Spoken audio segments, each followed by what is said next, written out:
একজন গড়ে আর একজন ভাঙে। যে ভাঙে সে আর্টিস্ট, আমার দর্শক হবে মাঠে ঘাটে রাস্তায় সব জায়গায়। কিভাবে সুন্দর হবে শিল্প দেখতে, এটা আমার কাজই নয়। কিভাবে আর্ট প্রশ্ন তৈরি করতে পারে, দুর্গাপুজোকে ঘিরে যে ইকোনমিটা তৈরি হচ্ছে সেটা গ্রাসরুট ইকোনমি। দুর্গাপুজো করলে আর্ট কলেজের ছেলে লোক তাকাতো না, ছবি আঁকবে, রং তুলি আমি দেবো। আমার বাবা কিন্তু কোনোদিন বলেননি আমরা মুসলিমদের জন্য চলে এসেছি। যা কিছুই করি না কেন তার সঙ্গে এই দুটো ট্রেজার আছে। একটা হচ্ছে আমার ওই 7 বছর পর্যন্ত বাংলাদেশের প্রকৃতি, যার কোলে আমি বড় হয়েছি, আর দু নম্বর হচ্ছে অরফেনেজের 4 বছর। ইতিহাসে আমি নেই বলে ইতিহাস আমায় টানে না।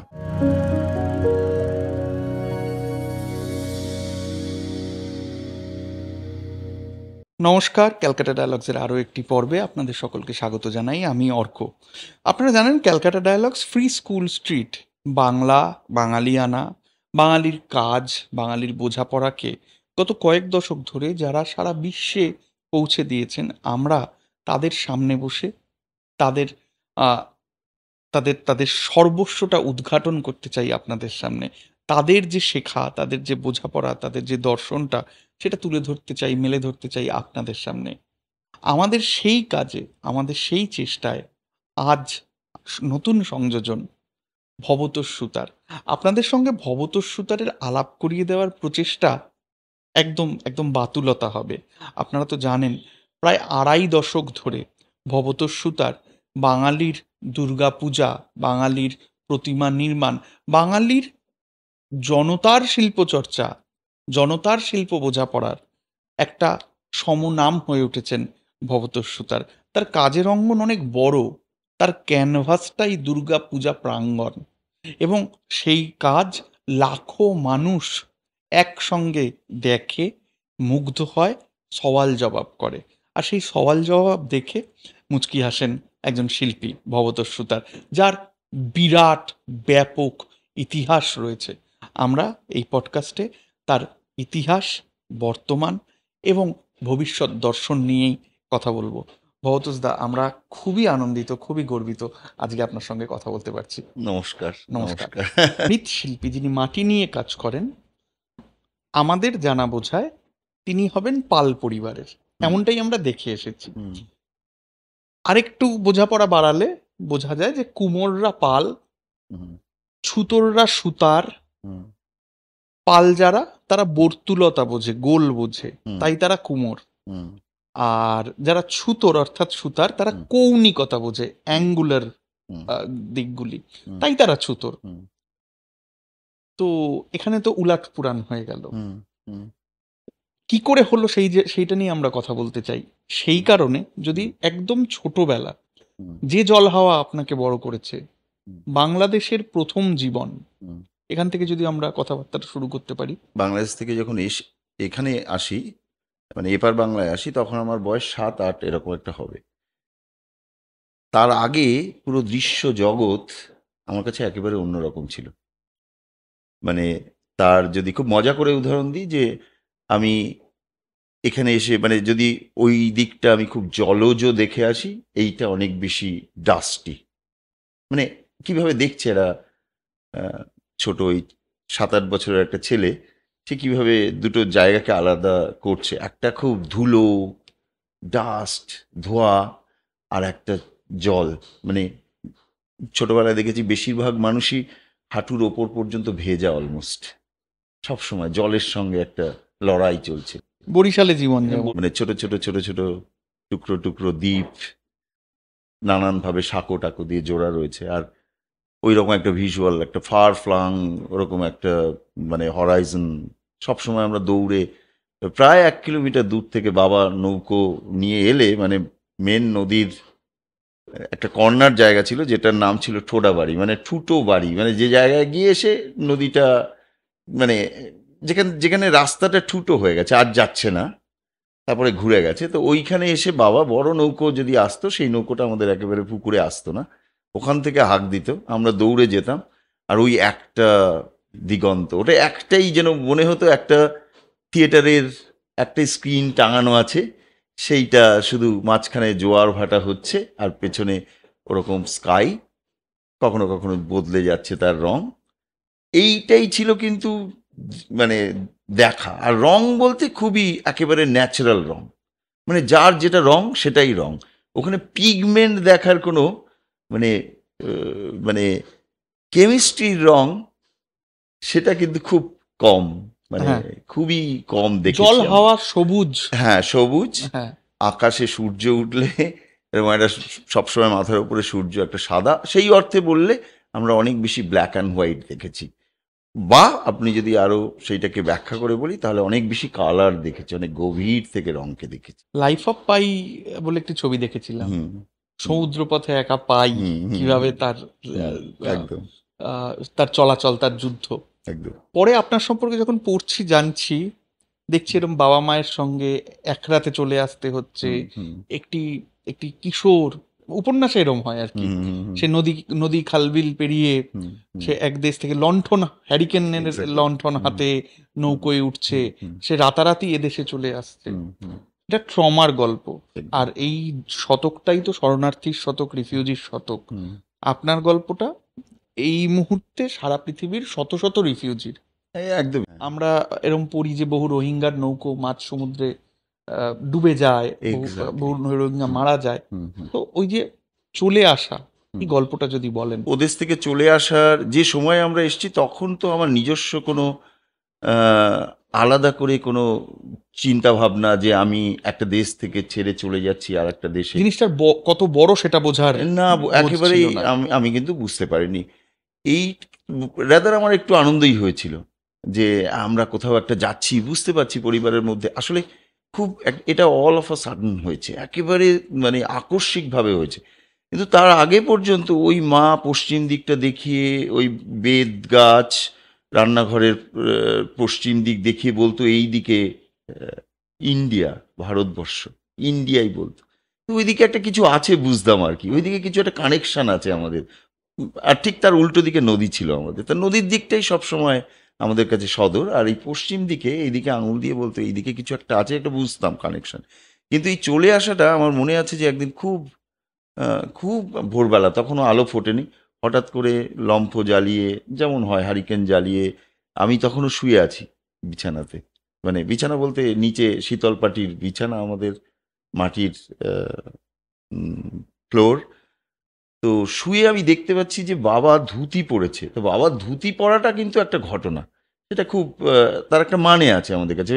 কারণ সবসময় বাবা লুঙ্গি পরে থাকতেন এবং বিভিন্ন রকমভাবে মাঠে ঘাটে কাজ করা সেটাই ছিল, মাছ ধরা সেটাই ছিল তার পেশা, নেশা। আর ছিল একটা নেশা, সেটা হচ্ছে পড়াশোনা করানো ছেলে মেয়েদের। সেটা আচ্ছা, নিয়ে আমি সেটা মানে ভয়ঙ্কর, মানে এখন আমি রিলেটই করতে পারি না যে বাবা তাহলে কিভাবে ভাবতো। যাই হোক, বাবাকে ধুতি পড়তে দেখে আমার মধ্যে একটা আর দেখলাম যে বেশ কিছু চিঠি লিখছে, আর বাবা অসম্ভব সুন্দর হাতের লেখা ছিল, মানে ছাপার মতো আর কি। আচ্ছা। তো বাবার হাতের লেখা নিয়ে মানে সেটা একটা গর্ব করার মতো বিষয় ছিল, এটা নিয়ে একটা গল্প আছে পরে বলবো। তো অনেককে চিঠি লিখছে, আমি নিচে শুয়ে আছি আর ওপরে পেন দিয়ে লিখছে, সেটা বুঝতে পারছি। তারপরে বেরিয়ে গেল, একটু আলো ফুটতেই বেরিয়ে গেল, বুঝতে পারছি কিছু একটা আহ, একটু অন্যরকম বিষয়টা। তারপরে চলে গেল 7 দিনের মাথায়, ওই বিকেলবেলা নদীর পাড় ধরে হাঁটছি আর মা বলছে যে তোর বাবা আসবে, এই এই লঞ্চে ফিরে আসবে, মানে ঢাকা থেকে ফিরছে। তার মধ্যে আমাদের পাসপোর্ট হয়ে গেছে, আমাদের সব মানে বাবা ওই রাস্তা দিয়ে সকালবেলা যেতে যেতে মানে মুখে মুখে লোকের কাছে আমাদের জমি জায়গা বিক্রি করেছে আর কি, যে আচ্ছা, আমি ওই চলে একদিনে। যাচ্ছি একদিনেই। ওই যেতে যেতে মানে লঞ্চ ঘাট পর্যন্ত গেছে, তাতে তখন তো আর কমিউনিকেশনটা এরকম ছিল না, দেখা না হলে মানুষের সঙ্গে অন্যভাবে কমিউনিকেট করা চিঠি ছাড়া অসম্ভব। তো ওই একদিনের মধ্যে যার সঙ্গে দেখা হয়েছে, যে যা কমিট করেছে বা যাকে ভালো লেগেছে বলেছে ওই আমবাগানটা তুমি দেখো, ঠিক আছে, ওইটা নিয়ে নিও, বা যদি তুমি কিছু দিতে পারো। কিছুই আমরা অ্যাকচুয়ালি পাইনি, মানে সম্ভবও না, কারণ মানুষ যখন বুঝে যায় যে চলে যাবে তখন তো আরও তারা হয়। তো তারপরে বাবা 7 দিন বাদে যখন ফিরে এলো দেখলাম হ্যাঁ ওই মুনির লঞ্চে, মুনির সাহেবের লঞ্চে, মুনির লঞ্চের একটা অদ্ভুত মেমোরি আমাদের কাছে আছে এখনো, তো তাতে ফিরলো। তার পরের দিনই আমরা রওনা দিলাম। সেই রওনা হওয়াটা এখন আমরা স্টার্ট করলাম সেই সন্ধে হয়ে গেলে ওই রকম বাংলাদেশের বরিশালের মতো প্রত্যন্ত জায়গায়, বুঝতে পারছেন, মানে একদম ব্ল্যাক, মানে ব্ল্যাক। হুম। তো যেই অন্ধকার হয়ে গেল আমরা একটা নদীর ধারে কোথাও একটা আমরা গিয়ে পৌঁছালাম। সেখানে ওই হারিকেনের আলো খুব আলতো করে জ্বালিয়ে আমরা চুপচাপ বসে আছি পরিবার। কারণ পরিবার একসঙ্গে ওই সময় যদি কেউ আমাদের দেখতে পায়, সেটা আমাদের জন্য খুব মানে যে ভালো কিছু হবে না, সুখকর হবে না, সেটা এখন বুঝতে পেরেছি যে কেন ওই হারিকেন জ্বালিয়ে কেন হারিকেন সকলে? জ্বালিয়ে আস্তে মিউট করে ওটা রেখে দাও। হারিকেনটা বেসিক্যালি বোঝা যেত না, জেলেরাও নদীতে হারিকেন ধরে ওই একটা আলো, কিন্তু সন্ধ্যের পর যে বসে থাকা যাবে না একটা হারিকেন ছাড়া, সেটার জন্য এরকম একটা হারিকেনও নিয়ে নেওয়া হয়েছিল। তারপর একটা বড় জাহাজ মতো লঞ্চ, মানে সেইটারও মধ্যে উঠে পড়লাম। তারপরে তো এসে এখানে আমরা নামলাম, এদিকে আমরা কোনো একটা জায়গায় নামলাম, খুলনা বা এরকম একটা জায়গাতে নামলাম। সেখান থেকে বাস গাড়ি এই সমস্ত এবার আমার কাছে ল্যান্ডস্কেপ চেঞ্জ হচ্ছে, আমার কাছে মানুষের মানে সমস্ত কিছু তার ভিজুয়ালগুলো চেঞ্জ হওয়া শুরু হচ্ছে। খুব সেটা খুব আমাদের ভালোই লেগেছে, মানে আমার তো অন্তত খুব ভালো লেগেছে যে যাচ্ছি ওরকম তখন একটা বুঝতে দৃশ্য। পারেননি? না, একেবারেই বুঝতে পারিনি। ইনফ্যাক্ট আমার যে খুব বাংলাদেশ থেকে ছেড়ে এসে যে খুব ওই সময় খারাপ লেগেছে, খারাপ লাগার কথা না, কারণ আমার বয়সটা ছিল তখনও ওই রকম খুব নিগুড় বন্ধুত্ব হয়েছে কারো সঙ্গে, বা খুব আমাদের একটা বাইরের জগতের সাথে মেলামেশা মানে বা স্কুল, ছিন্নমূল হয়ে যাওয়া যাকে বলে, সেই সেই সেটা অনুভবের জগৎটাই তখন না, তৈরি হয়নি। একেবারেই তৈরি হয়নি। কিন্তু তারপরে যেটা এসে দেখেছি, মানে ইনফ্যাক্ট আমরা ধরুন আমরা যখন বর্ডার ক্রস করছি, তখন বর্ডার থেকে সব কিছু মোটামুটি আমাদের কাছে কিছু ছিলই না, কিন্তু আমরা যেহেতু পাসপোর্টে এসেছি আমাদের আটকাতে পারছিল না কোনো রকমভাবে, কিন্তু বুঝতে পারছিল যে এরা আর ফিরবে না। ন্যাচারালি আমাদের একেবারে শেষ সম্বলটুকুও রেখে দেওয়া হয় বর্ডারে, যে এই নানান অজুহাতে বললো হাতে ঘড়ি আছে আছে এগুলো ইস্যু হয়নি পাসপোর্টে। ঘড়ি তো একটা ব্যবহারেরই জিনিস, তো আপনি চলে যান বাংলার বর্ডারে, ওখান থেকে ইস্যু করিয়ে আনুন, এইসব নানান আচিলাতে ওরা সমস্ত শেষ যেটুকু টাকা 20 টাকা আমার মনে হয় ছিল, যেটা আমাদের গাড়ি ভাড়া এখান থেকে বেহালা অবধি এসে পৌঁছানোর জন্য, সেটা রেখে দিল। তখন বাবা আমাদের জাস্ট আমরা ক্রস করে বর্ডার হেঁটে ক্রস করে আমরা একটা আমাদের একটা ওরকম একটা হোটেলে রাখলো রাতের জন্য। মানে হোটেলে রাখতে হলো যে আমাদের নিয়ে আসার গাড়ি ভাড়াটুকুও ছিল না, মানে বেহালাতে আসার। তো বাবা একা এসে আবার টাকা পয়সা নিয়ে পরের দিন আমাদের বনগাঁ বর্ডারের একটা হোটেল থেকে ছাড়িয়ে এখানে ছাড়িয়ে নিয়ে বেহালায়, এসে, এই বেহালায় শুরু নিয়ে হলো এসে। এই হলো আমরা ঢুকলাম এই নতুন বেহালার জীবন। রাস্তাটা দিয়ে। হ্যাঁ, নতুন একদম। জীবন। এ শহরে তো কুনিরা থাকে, তাদের খিদ্দারাও থাকে, হুম, হুম, আহ, অনেক প্রতিকূলতা থাকে। তার মধ্যে থেকে একজন কোনো পাড়ার দাদা, হুম, একজন কোনো, সে টেনিদা ঘনাদা যাই হোক না হুম, কেন, সে তার, বা স্কুলের মাস্টার মশাই, হুম, সে তাকে তুলে আনে। হুম, তার তার মধ্যে যে আহ, ফুলটা ঘুমিয়েছিল, সেই ফুলটাকে জাগিয়ে দেয়। হুম, এটা বিশেষত রিফিউজি জীবনের ক্ষেত্রে, কেননা হুম। রিফিউজিরা তো 3-4টে প্রজন্ম এমনিতেই পিছিয়ে থাকে একদম, অন্যদের একদম, থেকে। একদম, একদম। শূন্য নয়, মাইনাস থেকে শুরু হুম, করতে হয়। হুম, তো আপনার ক্ষেত্রেও বেহালায়, হুম, আমি আপনার কথা যখন পড়ছি তখন জানছি তরুণদার কথা। হুম, হুম, সে আপনাকে তুলে আনছে, যেন হুম, আপনার মধ্যে যে গুণগুলো প্রচ্ছন্ন ছিল হুম, সেগুলিকে প্রকট করতে সাহায্য করছে। হুম, হুম, ওই দিনগুলোর কথা বলুন, বেহালার প্রথম জীবনটা, প্রথম কৈশোর। হুম, একটি ছেলে অন্য দেশ থেকে এসে থিতু হচ্ছে, একদিকে চূড়ান্ত দারিদ্র হুম, আপনার, হুম, বলায় শুনেছি যে এক ঘরে নজন। হুম, হ্যাঁ, হুম, এই দারিদ্রটা আমি মন থেকে উপলব্ধি করতে পারি। আর তার সঙ্গেই আছে এইরকম নানা টুকরো টাকরা নতুন চেনাশোনা, নতুন right, মিলমিশ। হুম, এই হুম। জায়গাটা একটু বলুন, অনাথ আশ্রমে যাওয়ার আগে অবধি বেহালাটা যেটা দেখলেন। না, আমি অনাথ আশ্রমে গেছি কিন্তু আগে, তারপরে তরুণদার সাথে আমার দেখা আচ্ছা, হয়, পরপর আচ্ছা, এইসব মানুষগুলো আমার জীবনে আসতে থাকে। আচ্ছা, আর মানে এই পরপর ধরুন কি হয়েছে, আমি যখন 11 বছর বয়স, তখন আমি অনাথ আশ্রমে যাই।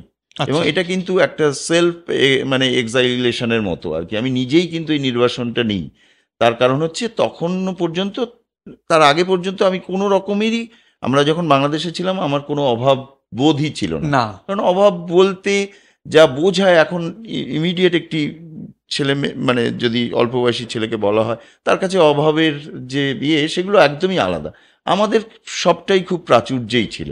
সেটা কি ছিল যে আমাদের কাছে এরকম চাহিদাও কম ছিল। আপনি এবং বলেছেন আপনার মা গান শিখতেন। আমরা 5 ভাই বোন হয়ে যাওয়ার পরও শহর থেকে গানের মাস্টার আসতো, এবং তিনি যেদিন আমাদের বাড়িতে মাকে গান শেখাতে আসতেন সেই দিন চা তৈরি হতো আমাদের বাড়িতে, ঠিক আছে?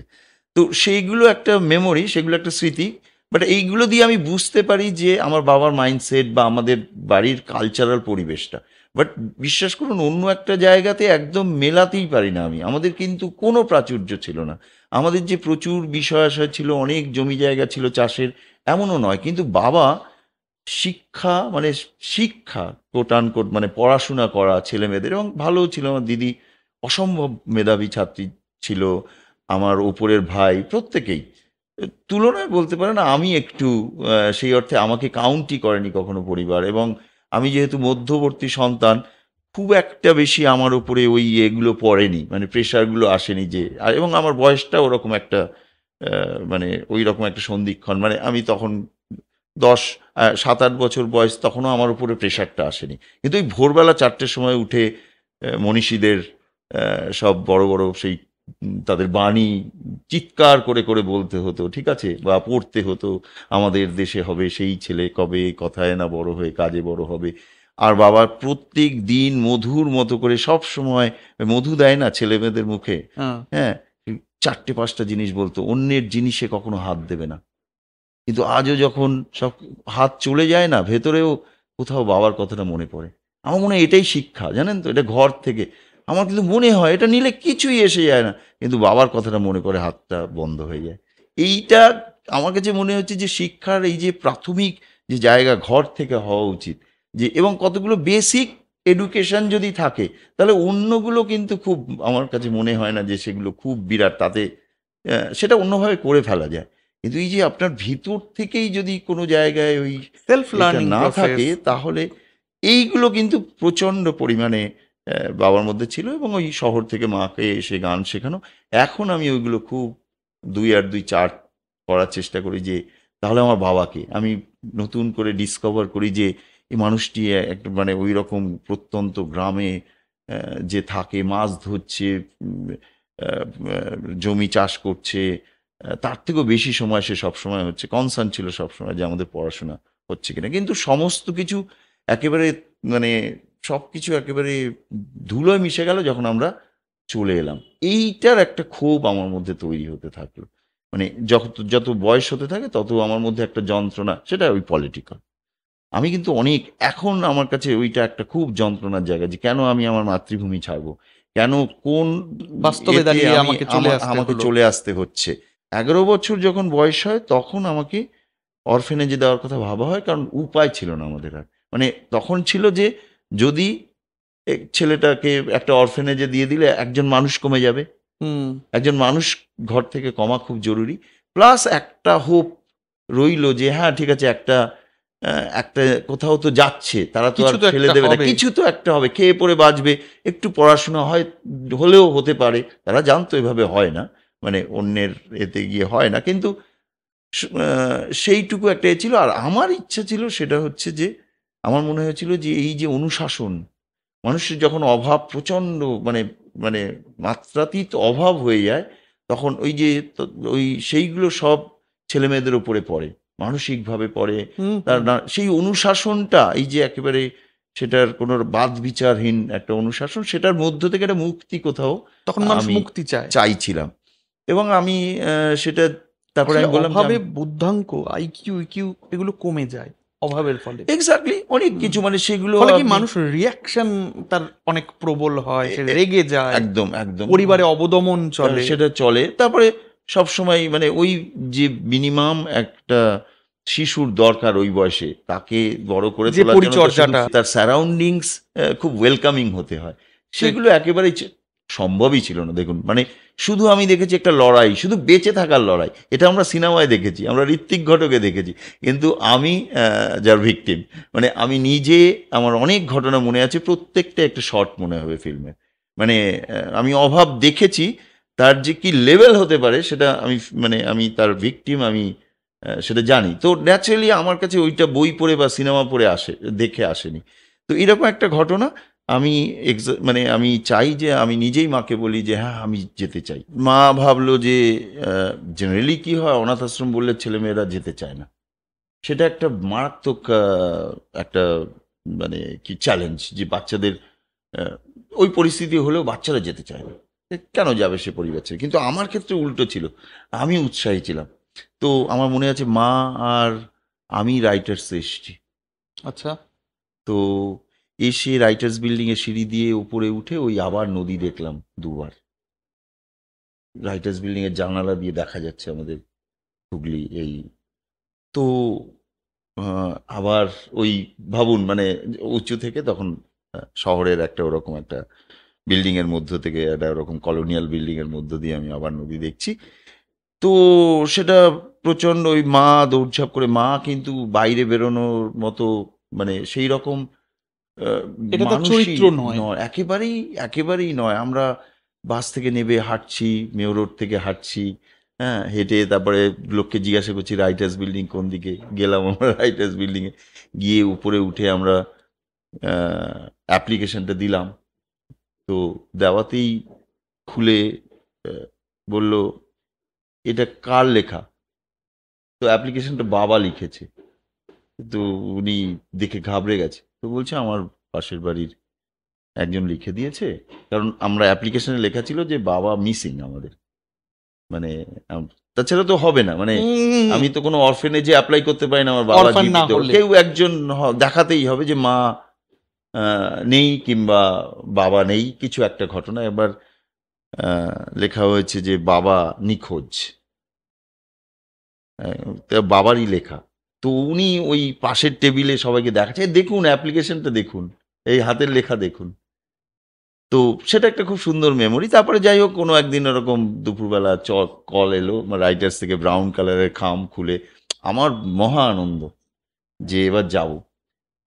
তো আমার জন্য একটা সুটকেস কেনা হলো টিনের, সেই সবুজ রং, লাল সাদা দিয়ে ফুল আঁকা তাতে, মানে সেটাও একটা প্রস্তুতি। মানে এই যে প্রথম আমার জন্য আমার ব্যক্তিগত একটি সুটকেস হলো, মানে এটা আমার, এটা আমার, সেটার মধ্যে একটা অন্য থ্রিল।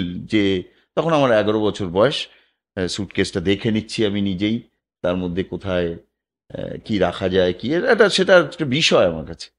তারপরে সেইটা নিয়ে যখন আমরা যাই, আমাদের ওই চিঠিটাতে লেখা ছিল সওরারহাট, ফলতা সওরারহাট। হুম। তো আমরা আমাদের বাড়ি ওই বেহালারই ভেতরে, ওই সরসুনা বলে, সরসুনা যেখানে এখন আমি থাকি, ওরকম একটা পাড়াতে ভাড়া থাকতাম। তো ওখান থেকে বেরিয়ে হেঁটে আমরা ডিএইচ রোডে যখন উঠি, আমরা তখন জানি না যে বেসিক্যালি 83 নম্বর বাস। তো আমরা উল্টো দিকে উঠে পড়েছিলাম। তো উঠে পড়াতে আমাদের কন্ট্রাক্টর একটা স্টপেজ বললো ওই দিকে, ওই দিকের বাসে, মানে রাস্তার ওপারে দাঁড়াতে হবে আপনাদের।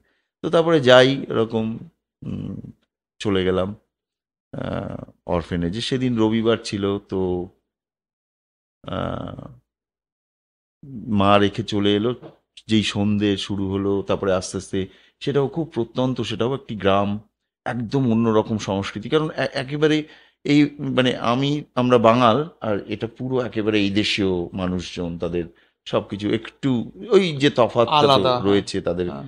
কথার টোন আমাকে মাঝে মাঝে মাথায় মেরে আহ, ওই স স এগুলো আলাদা আহ, করানো, বা ওরকম একটা যা হয় একটা জায়গায় 300 350 ছেলে থাকে, মেয়েদের ছিল না আমাদের। অসম্ভব সুন্দর প্রাকৃতিক সৌন্দর্য, সবকিছু যেমন হয় গ্রামে সেইটা পেয়েছি, কিন্তু একটু আলাদা। নদী খুব কাছে, মানে পরে আমরা নদী, ওটাও ফলতা খুব কাছে ছিল, কিন্তু সে এক অন্য জগৎ। মানে যারা অরফেনেজকে বা হোম কথাটাকে যারা হস্টেলের সাথে গুলিয়ে ফেলে, মানে পরে আমরা এই হস্টেল কথাটা নানান রকমভাবে শুনেছি, হস্টেলে থাকে ছেলে, বাড়িতে থাকে, এই দুটো জিনিস পুরো আলাদা। মানে ভারতবর্ষ দর্শন হয়ে গেছে আমার। শুধু মানে তখন তো আমি ভারতবর্ষের ম্যাপটাও বুঝতাম না, হ্যাঁ। কিন্তু ওই যে একটি জায়গায় হিন্দু, মুসলমান, খ্রিস্টান, বৌদ্ধ, কি নেই সব, এবং যারা একেবারে, যাদের আর কোথাও যাওয়ার নেই, তারা একটা জায়গায়।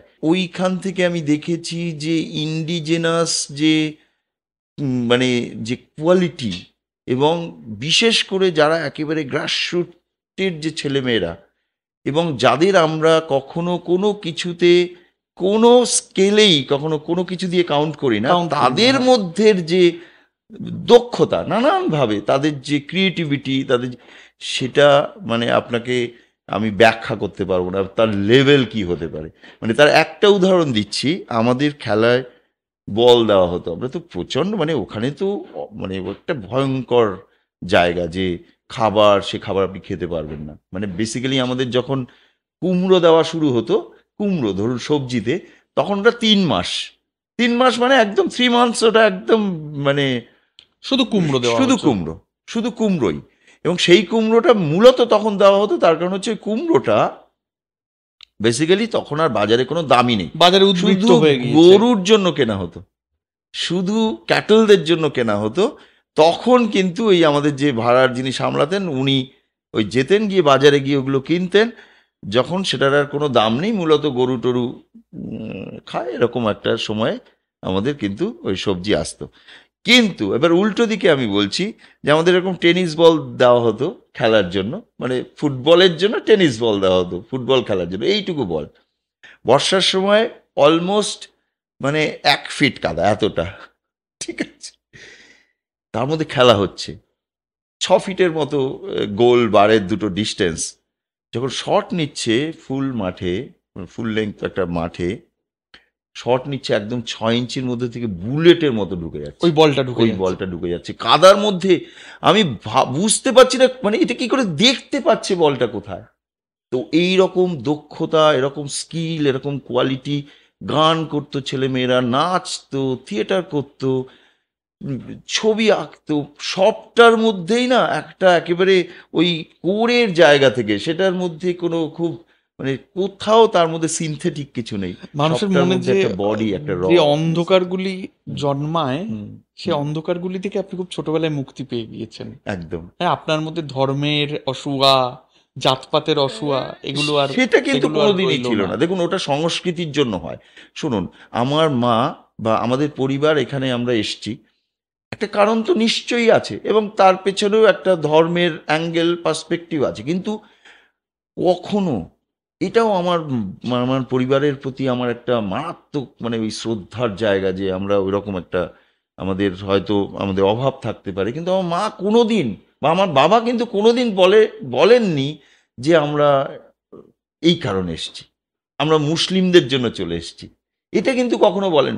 এটা কিন্তু মানে ঘটনাটা কিন্তু এমন নয়ও, তারা বিশ্বাসও করতো না।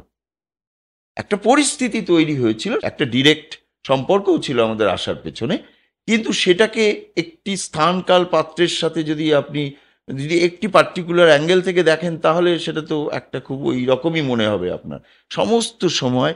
এটাই তো আজকে সংখ্যালঘুদের ওপরে সংখ্যাগুরুদের যে, সেটা তো শুধু একটি জায়গায় নয়, সব হ্যাঁ, হ্যাঁ, সারা জায়গাতেই, পৃথিবীতে, সারা পৃথিবীতে ক্ষমতা তো যে ভাষায় কথা exact। বলে। তো আমার বড় হওয়া ওইখান থেকে, ওইটা থেকে দেখা জীবনকে একেবারে খুব কাছ থেকে জীবনকে দেখার সৌভাগ্য আমার হয়েছে। তো আমার দুটো জীবনে আমার মানে আহ, আমার ছবি আঁকা বলুন, মূর্তি গড়া বলুন, বা এই আহ, যে কোনো এই ধরনের কর্মযোগ্য, আমি খুব ক্রিয়েটিভ কথাটা আমি বলতে চাই না, আমি যা কিছুই করি না কেন, তার সঙ্গে এই দুটো ট্রেজার আছে।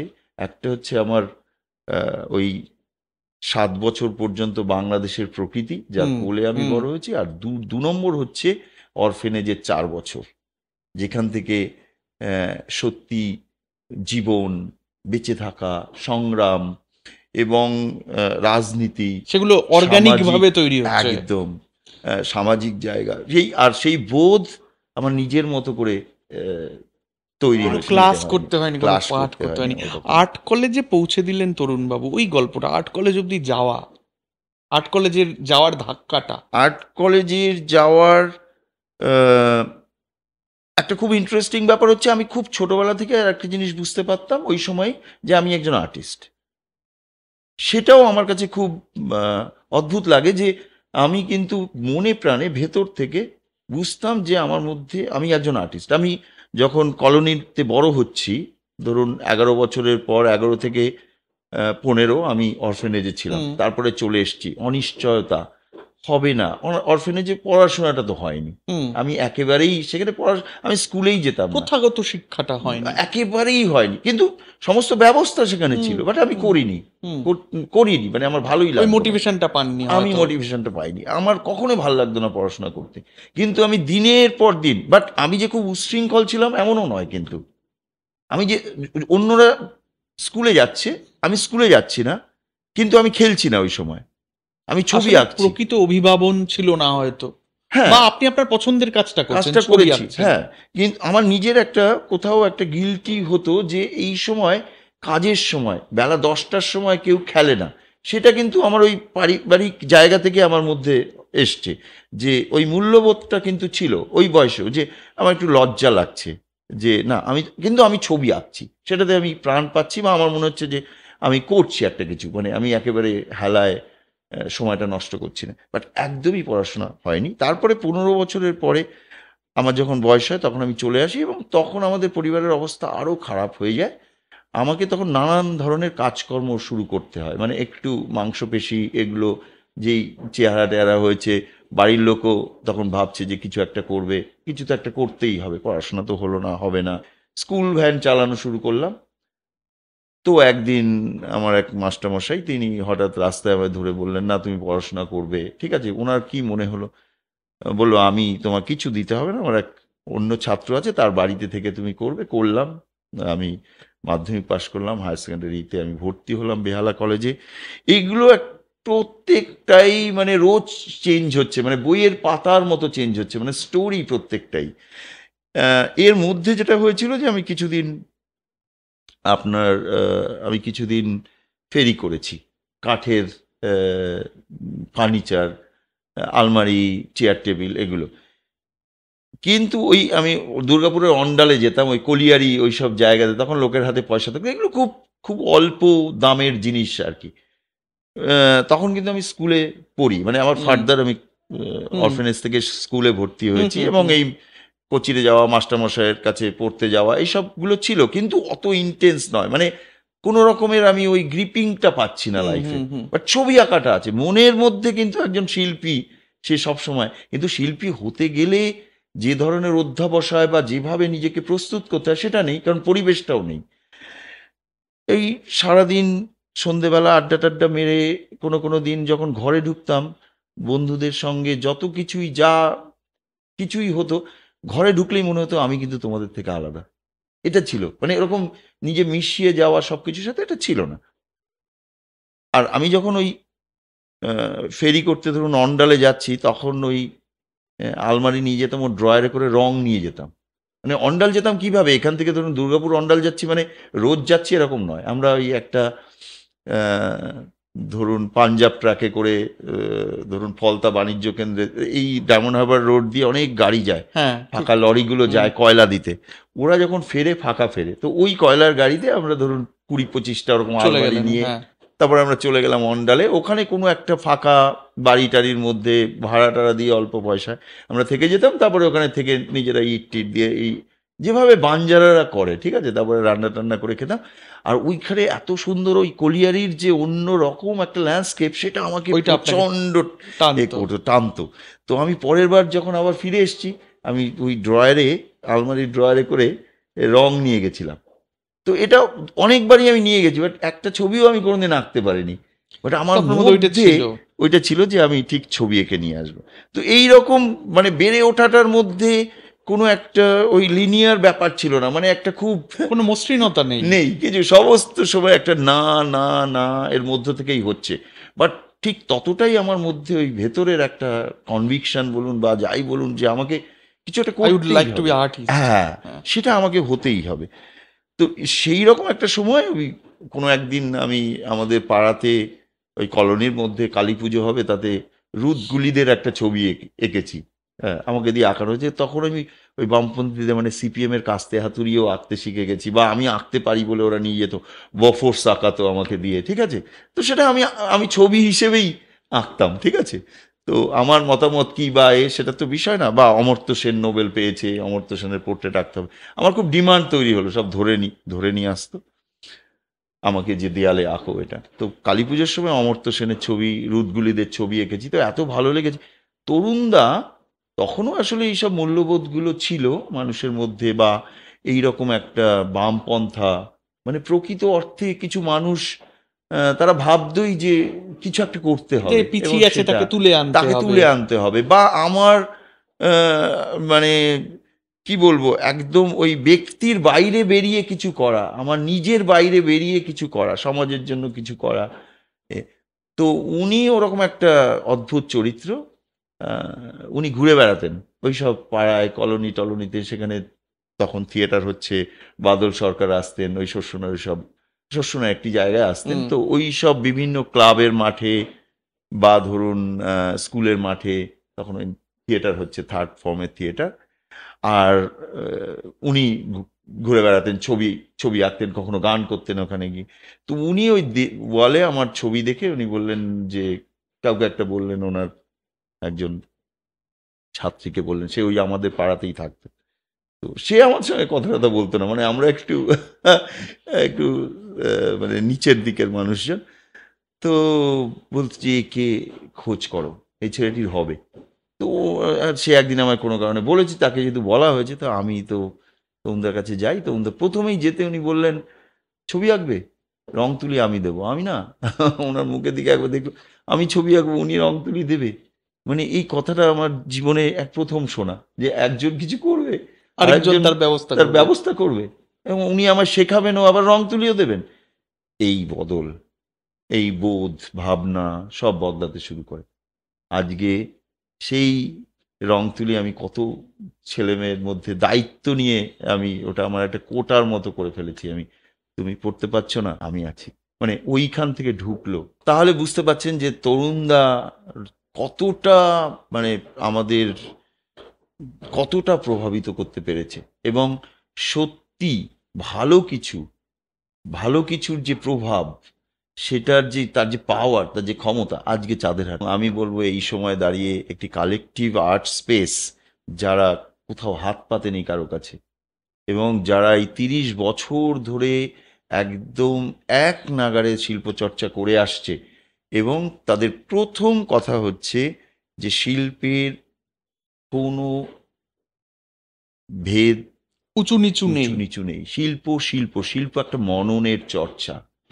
শিল্প কখনো তার মধ্যে কোনো আহ, মানে এইটা ছোট শিল্প, এটা সেটা আমাদের এখানে বেশি আছে। তার কারণ হচ্ছে আমরা তো কখনো, আমরা বলি ডাইভার্সিটির কথা, কিন্তু আমরা সত্যি যদি ডাইভার্সিটি মানি, তাহলে আর্টেও এই এই ক্লাসিফিকেশনগুলো তো এইভাবে কোনো করা উচিত হেজিমনি না। থাকার কথা নয়। কথাই নয়, এটা তো একটা মারাত্মক। এবং আমরা যে প্রক্রিয়ায় শিল্পচর্চা এখনো করি বা করতে বাধ্য হয়েছি, সেটাও কিন্তু কোথাও একটা আমাদের অনিচ্ছাতেই ঘটেছে। ধরুন আমি আর্ট কলেজে যখন গেছি, আমি যে শিক্ষায় শিক্ষিত হয়েছি, সেই রকম শিল্প শিক্ষা তো ভারতবর্ষে হওয়ার কথা ছিল না। ভারতবর্ষের যে শিল্প চর্চা বা আমাদের যে সাংস্কৃতিক যে তার যে প্রেক্ষাপট, আমাদের শিল্প জীবনের সঙ্গে ছিল। শিল্প কখনোই সেটা গ্যালারিতে, বা আমাদের এখানে অনেক বেশি কালেকটিভ জায়গাগুলো অনেক বেশি, বা কমিউনিটি বেস আর্ট কোথায় হয়েছে বেশি, এখানেই তো হয়েছে। রাগমালা পেন্টিং দেখলে এটা বোঝা যায়। হ্যাঁ, রাগমালার পেন্টিং এর ঋতু এবং জীবন হ্যাঁ, মিলেমিশে একাকার হয়ে গিয়েছে। ধরুন, হ্যাঁ, আমি এত কথা বলার পরও ধরুন অনেক জায়গায় আমিও কিন্তু ওগুলোকে অ্যাড্রেস করি না, যে ওগুলো একটা কালেকটিভ কালেকটিভ জায়গা বা একটা কমিউনিটির অ্যাসপেক্ট ওর সঙ্গে আছে, সেটা কিন্তু আমিও স্বীকার করছি না। তার মানে ভাবুন, মানে আমি বলছি যে আর্ট ডেফিনেটলি, মানে সেটা, মানে তার জীবনের সাথে একটা সংযোগ হুম স্থাপন হুম করতে হবে আর্টের মাধ্যমে। হুম। নইলে শিল্পের আলাদা করে কোনো শুধু অর্থনৈতিক মূল্য ছাড়া তো আর, তাহলে আর কিছু থাকবে না। ঠিক কারণ ঠিক আমি ঠিক। আমার শিল্প চর্চা আমার গ্যালারি, মানে আমার স্টুডিওর মধ্যে করব। আমি গিয়ে আর একটা মানে এসি ঘরের মধ্যে সেটা মানে ঝোলাবো, এবং কিছু কতিপয় মানুষ সেটা দেখে ভালো বা মন্দ বলবেন। সেটার জন্য তো আমি শিল্পী হইনি এত কষ্ট করে। আমি তো 2-4 জন মানুষের জন্য হয়ে উঠবো বলে শিল্পী হইনি, বা আমি শিল্পীদের মধ্যে একজন কেউকেটা হয়ে উঠবো বলেও আমি হইনি। আমি প্রত্যেকটা পরতে পরতে জীবনের প্রত্যেকটা স্তরে এসে নিজেকে পেঁয়াজের মতো ছাড়াতে চাই। আমি দেখতে চাই যে এই সামগ্রিকতার সঙ্গে আমার বোধ ভাবনা এবং আমি কিভাবে জুড়ে আছি, বা কোথায় জুড়ে আছি, বা কোথায় বিচ্ছেদ। তো সেইটা আমার চর্চার ক্ষেত্র। আমি কখনোই একটি পার্টিকুলার দু চারজন মানুষের জন্য শিল্প চর্চা ওই আমি এই মানে জায়গায় নেব গ্যালারির কেন? গ্যালারির যে না দেখুন, আমি ক্ষমতা গ্যালারির চর্চাটা, প্রতি আমার কোনো অনীহা কিন্তু নেই। আমি গ্যালারিতে আমি যাই না, এটা আবার আমি আমি বলছি না। হ্যাঁ, আমার কিন্তু গ্যালারি সমস্যা সর্বস্বতা। নয়, একদমই নয়। মানে ঠিক আমি আমি ওই গ্যালারি নিবেদিত শিল্পী ঠিক নই। ঠিক নিজেকে সেই নিবেদন ঠিক আমি করিনি। আমি একটা জায়গায় আমি শিল্পী, আমার শিল্প চর্চা আমি করে থাকি। তা বিভিন্ন জায়গায়ই হতে পারে, গ্যালারিতেও হতে পারে, মাঠে ঘাটেও হতে পারে।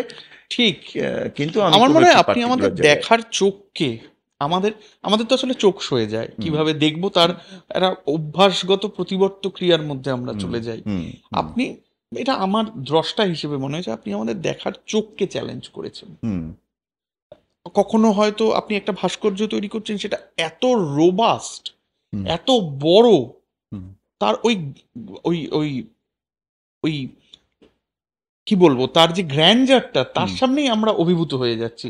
হুম হ্যাঁ, এবং আমার দেখার যে অতীতটা, হুম সেটা চ্যালেঞ্জড হয়ে যাচ্ছে, আমাকে হুম নতুন করে দেখতে শিখতে হচ্ছে। হুম সেই প্রসেস, আপনি যখন 64টা মুখ, 64টা হুম এক্সপ্রেশন আপনাদের ওখানে তৈরি হচ্ছে, হুম আমরা সাধারণত রাস্তার ধারে ওইরকম ছোট ছোট যখন বাস দেখতে আবক্ষ পাই। বাস্ট হুম দেখতে পাই, হুম হুম আমরা দেখি সেই আবক্ষ বাস্টে হুম কোনো এক্সপ্রেশন নেই। না, হ্যাঁ, কিন্তু এখানে 64টা মুখে হুম 64টা এক্সপ্রেশন, হুম এখানেই শেষ হচ্ছে না। হুম সেটা যখন ডকুমেন্টেড হচ্ছে, হুম আমরা দেখছি ওই মুখগুলির সঙ্গে হুম যে এক্সপ্রেশনগুলির, যে জীবন্ত এক্সপ্রেশনগুলির সিমিলারিটি, প্যারিটি রয়েছে, হুম সেই এক্সপ্রেশনগুলোকে পাশে রেখে হুম ডকুমেন্টেড হচ্ছে, বা হুম তার বিপ্রতীপ এক্সপ্রেশনকে রেখেও ডকুমেন্ট হুম করা হুম হচ্ছে, হুম যাতে আমার দেখাটা একটা ধাক্কা খায়। হুম সো আমি এটা সবসময় ফিল করি যে আপনি কনভেনশনাল গ্যালারিকে আপনি চ্যালেঞ্জ করছেন না, গ্যালারিতে যাওয়াকে আপনি হুম কাটছেন না, কিন্তু গ্যালারি সর্বস্বতাকে চ্যালেঞ্জ করে হুম দেখার অ্যাপ্রোচটাকে বদলাতে চাইছেন।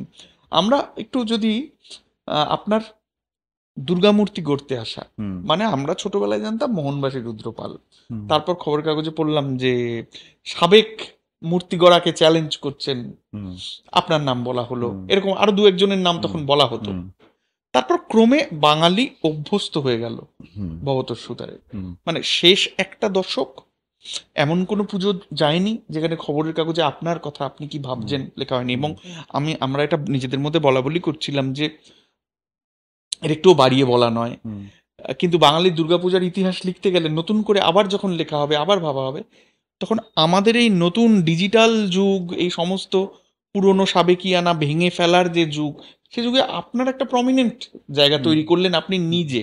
হুম এই দুর্গাপুজোয় আসাটা, hmm encounter with a new form hmm which is commercial, hmm এইটা নিয়ে যদি আমরা একটু কথাবার্তা বলতে পারি। 2000 সালে আমি পাশ করি। 2000 সালে তখনও 99 সালে 99-2000 আমার ইয়ে ছিল আর কি, মানে আমি ওই ব্যাচের আমি। হুম হুম তো আমার রেজাল্ট বেরোয় 2000-এ, মানে 2000-এ আমি হাতে রেজাল্টটা পাই। আমি পেন্টিং নিয়ে পড়েছিলাম, ওয়েস্টার্ন হুম পেন্টিং। হুম ওটাও একটা ওই অহংকার ছিল, পড়লে ওয়েস্টার্ন পেন্টিং নিয়ে পড়বো। এই এখনকার ছেলেমেয়েরা যেমন সায়েন্স নিয়ে ছাড়া পড়াই যাবে না আর কি, ওরকম একটা, ওটা একটা কৌলিন্য ছিল। গমটাট আচ্ছা। কলেজে তো ছিলই অ্যাকচুয়ালি, মানে গমটাট কলেজে প্রকট ছিল ওটা। দেখুন, শিল্প কখনো কখনো শিল্প তার ভাষাকে কিভাবে হারিয়ে ফেলে বা একটা জায়গায় আটকে যায়। যেমন প্রাতিষ্ঠানিক জায়গাটা কি হচ্ছে আপনার, আপনি কখন, এই যে আপনি বললেন না যে ইমঙ্গাস চেহারা, হুম হ্যাঁ, আপনার আপনার যে আমাদের ছবি মূর্তি দেখার যে প্রিভিয়াস অভিজ্ঞতাগুলোকে ভেঙে দিচ্ছে, তার একটাই কারণ হচ্ছে যে ওর কনটেক্সটটা চেঞ্জ হচ্ছে না। তো ধরুন ধরুন আমি যখন ছবি আঁকতে গেছি, এটা তো মজা করে বলতে হবে নইলে, ঠিক, আমি যখন ছবি আঁকতে গেছি, আমি যখন ছবি আঁকতাম বা যে সময় আমি ড্রয়ারের মধ্যে করে রং নিয়ে যাচ্ছি, একটা শিল্প সত্তা তো সেটা, ঠিক ঠিক সেটা একটা সত্তা ঘুরে বেড়াচ্ছে, তাই ঠিক না? তার কোনো চেহারা পায়নি তখনও। সে ওয়েস্টার্ন, না ইন্ডিয়ান, না কোথাকারের, সে তো ফোরলোন সোল, একটা এক্স্যাক্টলি আত্মা। আত্মা। এইবার এই আত্মার দেখুন এবার কি হচ্ছে, যেই আমি তরুণদার কাছে এলাম, একটা ছোট্ট করে কোথাও তরুণদাকে, এই তরুণদার মাধ্যমে আমি প্রথম এখানে এসে ড্রপ করলাম এবং যেহেতু তরুণদার শিক্ষার মধ্যে ওই রকম একটা আবার ওই ফিরে দেখা, অর্থাৎ শিল্প জীবনের জন্য হয়ে উঠতে হবে। উনি কিন্তু আর্ট কলেজ দিয়ে পড়েছেন, একই কলেজে, একই এডুকেশন নিয়ে উনি ওখান থেকে বেরিয়েছেন। হুম। ওয়েস্টার্ন পেইন্টিং ওনার ছিল এবং পরে স্কাল্পচার। প্রচণ্ড দক্ষ একজন মানুষ। তার সঙ্গে উনি কিন্তু আবার ওই মাটিমুখিতা, মানে উনি আবার ফিরে আসছেন ওখানে যে সবার জন্য হয়ে উঠতে হবে, শিল্প সবার। আমাদের কিন্তু মানুষের ঘরে ক্যালেন্ডার রাখলে হবে না। আমরা অ্যাকচুয়ালি বাস্তবতাটা কি এখনো আর এক মানে এক দশক দু দশক আগে কি এখনো মানুষ একটু গ্রামের দিয়ে গেলে তারা ক্যালেন্ডার রাখে, তারা সেটাকে ছবি বলে বা যা কিছু, মানে এখনো মানুষের মধ্যে এই জায়গায় রয়েছে। তো সেইটা নিয়ে আমাদের অনেক কিছু করতে হবে। আমাদের মধ্যে আমাদের সব মানুষের মধ্যে একটা শিল্পবোধ তৈরি করতে হবে, চেতনা তৈরি করতে হবে, শিল্প দেখার অধিকার তৈরি করতে হবে যে আপনিও পারেন। কারণ আপনি একাডেমিতে যান না, কারণ একাডেমির ওই সমস্ত ব্যবস্থাটাই আপনার, বা বিড়লা বা যে কোনো বড় ওই গ্যালারি ব্যবস্থাটাই- ব্যবস্থাটাই হচ্ছে আপনাকে বলে দিচ্ছে ইউ আর নট অ্যালাউড, মানে আপনি এখানে ঠিক লোক নন। মানে আপনাকে প্রথমেই মনে হবে অনেকটা "ইস, নেটিভের আমি কি সাথে এটা যেমন বুঝি?" ব্যবহার করা আপনি যে হতো। দেখবেন আর্ট জিজ্ঞাসা করবেন লোককে, এগুলো কোনোটাই বোঝাবুঝির ব্যাপার নয়। এটা বোঝাবুঝির কিন্তু মানে এটা অনুভব করার বিষয়। ঠিক আছে, ওর সঙ্গে থাকলে ওটা অনুভব করা যায়। বুঝি না কি আমরা, বা আমরা মাকে বুঝি? মা তো সেই জন্য বলে আমাকে বুঝলি না। এগুলো অ্যাবস্ট্রাক্ট, এগুলো অ্যাবস্ট্রাক্ট। তো যাই হোক, কোয়ান্টিফাই করা যায় না। এক্স্যাক্টলি হাজার মানুষের মধ্যে আমি মাকে চিনতে পারি, বুঝতে পারি না, বুঝি আমরা কিছুই না। ঠিক এটা কিন্তু ঘটনা। ঠিক। ওটা আমরা একটা কিছুর সঙ্গে যদি অ্যাকাস্টামড হই, অনেক দিন থাকি, তারপরে আমাদের একটা অন্য ফিল, সেটার অন্য একটা কমিউনিকেশন তার সাথে গড়ে ওঠে কিন্তু। যাই হোক, এটা তো একটা দিক। ঘটনা হচ্ছে এইবার আমি আর্ট কলেজে পড়লাম, আমাকে প্রথমেই ঢোকানো হলো দ্য বেস্ট সাবজেক্ট হচ্ছে ওয়েস্টার্ন পেন্টিং। নিলাম, পেলাম, পড়লাম, পুরো এফোর্টটা সেখানে দিলাম, ফার্স্ট ক্লাস রেজাল্ট, বেরোচ্ছি। ততক্ষণে আমি জেনে গেছি যে পরিণতিটা কি। আমি যে শিল্প এখন করছি, পরিণতিটা হচ্ছে কিছুটা দূরেই একাডেমি অফ ফাইন আর্টস। হুম। আর আপনার ততদিনে বোঝাপড়া তৈরি হয়ে গেছে যে দারিদ্র কি। এবার আমার পরিণতি তৈরি হচ্ছে যে আমি কি বুঝতে শিখলাম, যে শিল্প করতে হয়, করে তারপরে সেটা একাডেমিতে ঝোলাতে হয়, বা বিল একাডেমিতে ঝোলাতে হয়, বা এই কিছু বিশেষ এটাই জায়গা আছে। গড্ডালিকা প্রবাহ। এবার তাতে কি হলো দেখুন, এবার আপনি ছবি আঁকছেন স্টুডিওতে, মজার ব্যাপার। এবার আপনি একটা স্কাল্পচার ভাবছেন, 20 ফুট ভাববেন না। কেন ভাববেন? কারণ একাডেমির দরজার হাইট 7 ফুট। দেখুন আপনি কোথায় নিজেকে আস্তে আস্তে আপনি ছোট করে ফেলছেন, খাটো করে ফেলছেন। অর্থাৎ আপনার প্রসেসের মধ্যেই সেটা আস্তে আস্তে আপনার মধ্যে সয়ে যাচ্ছে। আমার মনে পড়ছে আমাদের 7 ফুটের বেশি ছবি আমরা আঁকতেই পারতাম না, কারণ একাডেমির গেট দিয়ে ঢুকবে না বলে। আমার মনে পড়ছে আমি হিরণ মিত্রর একটা লম্বা সাক্ষাৎকার নিয়েছিলাম অনেক বছর আগে, বহু বছর আগে। হিরণদা বলেছিলেন আমরা যখন ছাত্র ছিলাম আমাদের প্রথম বছরে একটা বড় প্র্যাকটিস ছিল ব্ল্যাকবোর্ডে হুম। চক দিয়ে হুম গোটাটা জুড়ে হুম গোল আঁকা, হুম বৃত্ত আঁকা। হুম এটা করতে করতে আমাদের একটা ব্যাপকতার ধারণা হতো। এটা যখন করতাম হুম মাসল ট্রেনিং হতো এবং ব্যাপকতার ধারণা হতো, তাই আমরা বড় ছবি আঁকতে পারতাম। হুম হুম হুম এখন আর কেউ বড় ছবি আঁকতে পারে না, তার কারণ হচ্ছে এই হুম। যে তার ব্যাপকতার ধারণাটা কমে গেছে। এটা একটা একটা একটা পার্সপেক্টিভ। আর একটা পার্সপেক্টিভ হচ্ছে, আপনি বুঝুন যে ধরুন একটা বাচ্চা যখন ছবি আঁকে ক্যানভাসের মধ্যে, তখন বা আমরাও যখন আঁকি একটা ক্যানভাসে, কখনো আপনার একটা বুড়ো আঙুলের জন্য একটা ক্যানভাস ছোট হতে পারে, হুম। আবার একটা মানে একটা গোটা বিস্তীর্ণ একটা ল্যান্ডস্কেপকে আপনি যখন একটার সঙ্গে ফিট করছেন, তখন আপনার যে মনোজগৎ, আপনার সেটা যেভাবে আপনার প্লে করছে, তাই না? এটাও ঠিক উদাহরণ হলো না। বেসিক্যালি আমি যেটা বলতে চাইছি সেটা হচ্ছে এই যে আমরা অ্যাকাস্টামড হয়ে যাই কোনো একটা কিছুর সঙ্গে, আমাদের মাইন্ডসেটটা চেঞ্জ হয়ে যায়। হুম, যে আমি ছবি আঁকছি, তার আগে আমি ঘুরে বেড়াচ্ছি, ওই বললাম রং নিয়ে ঘুরছি, একটা সত্তা ঘুরছে। তারপরে আমি আস্তে আস্তে ফর্মেশনে যাচ্ছি, আমি ওয়েস্টার্ন পেইন্টিং নিয়ে পড়াশোনা করে পাশ করলাম।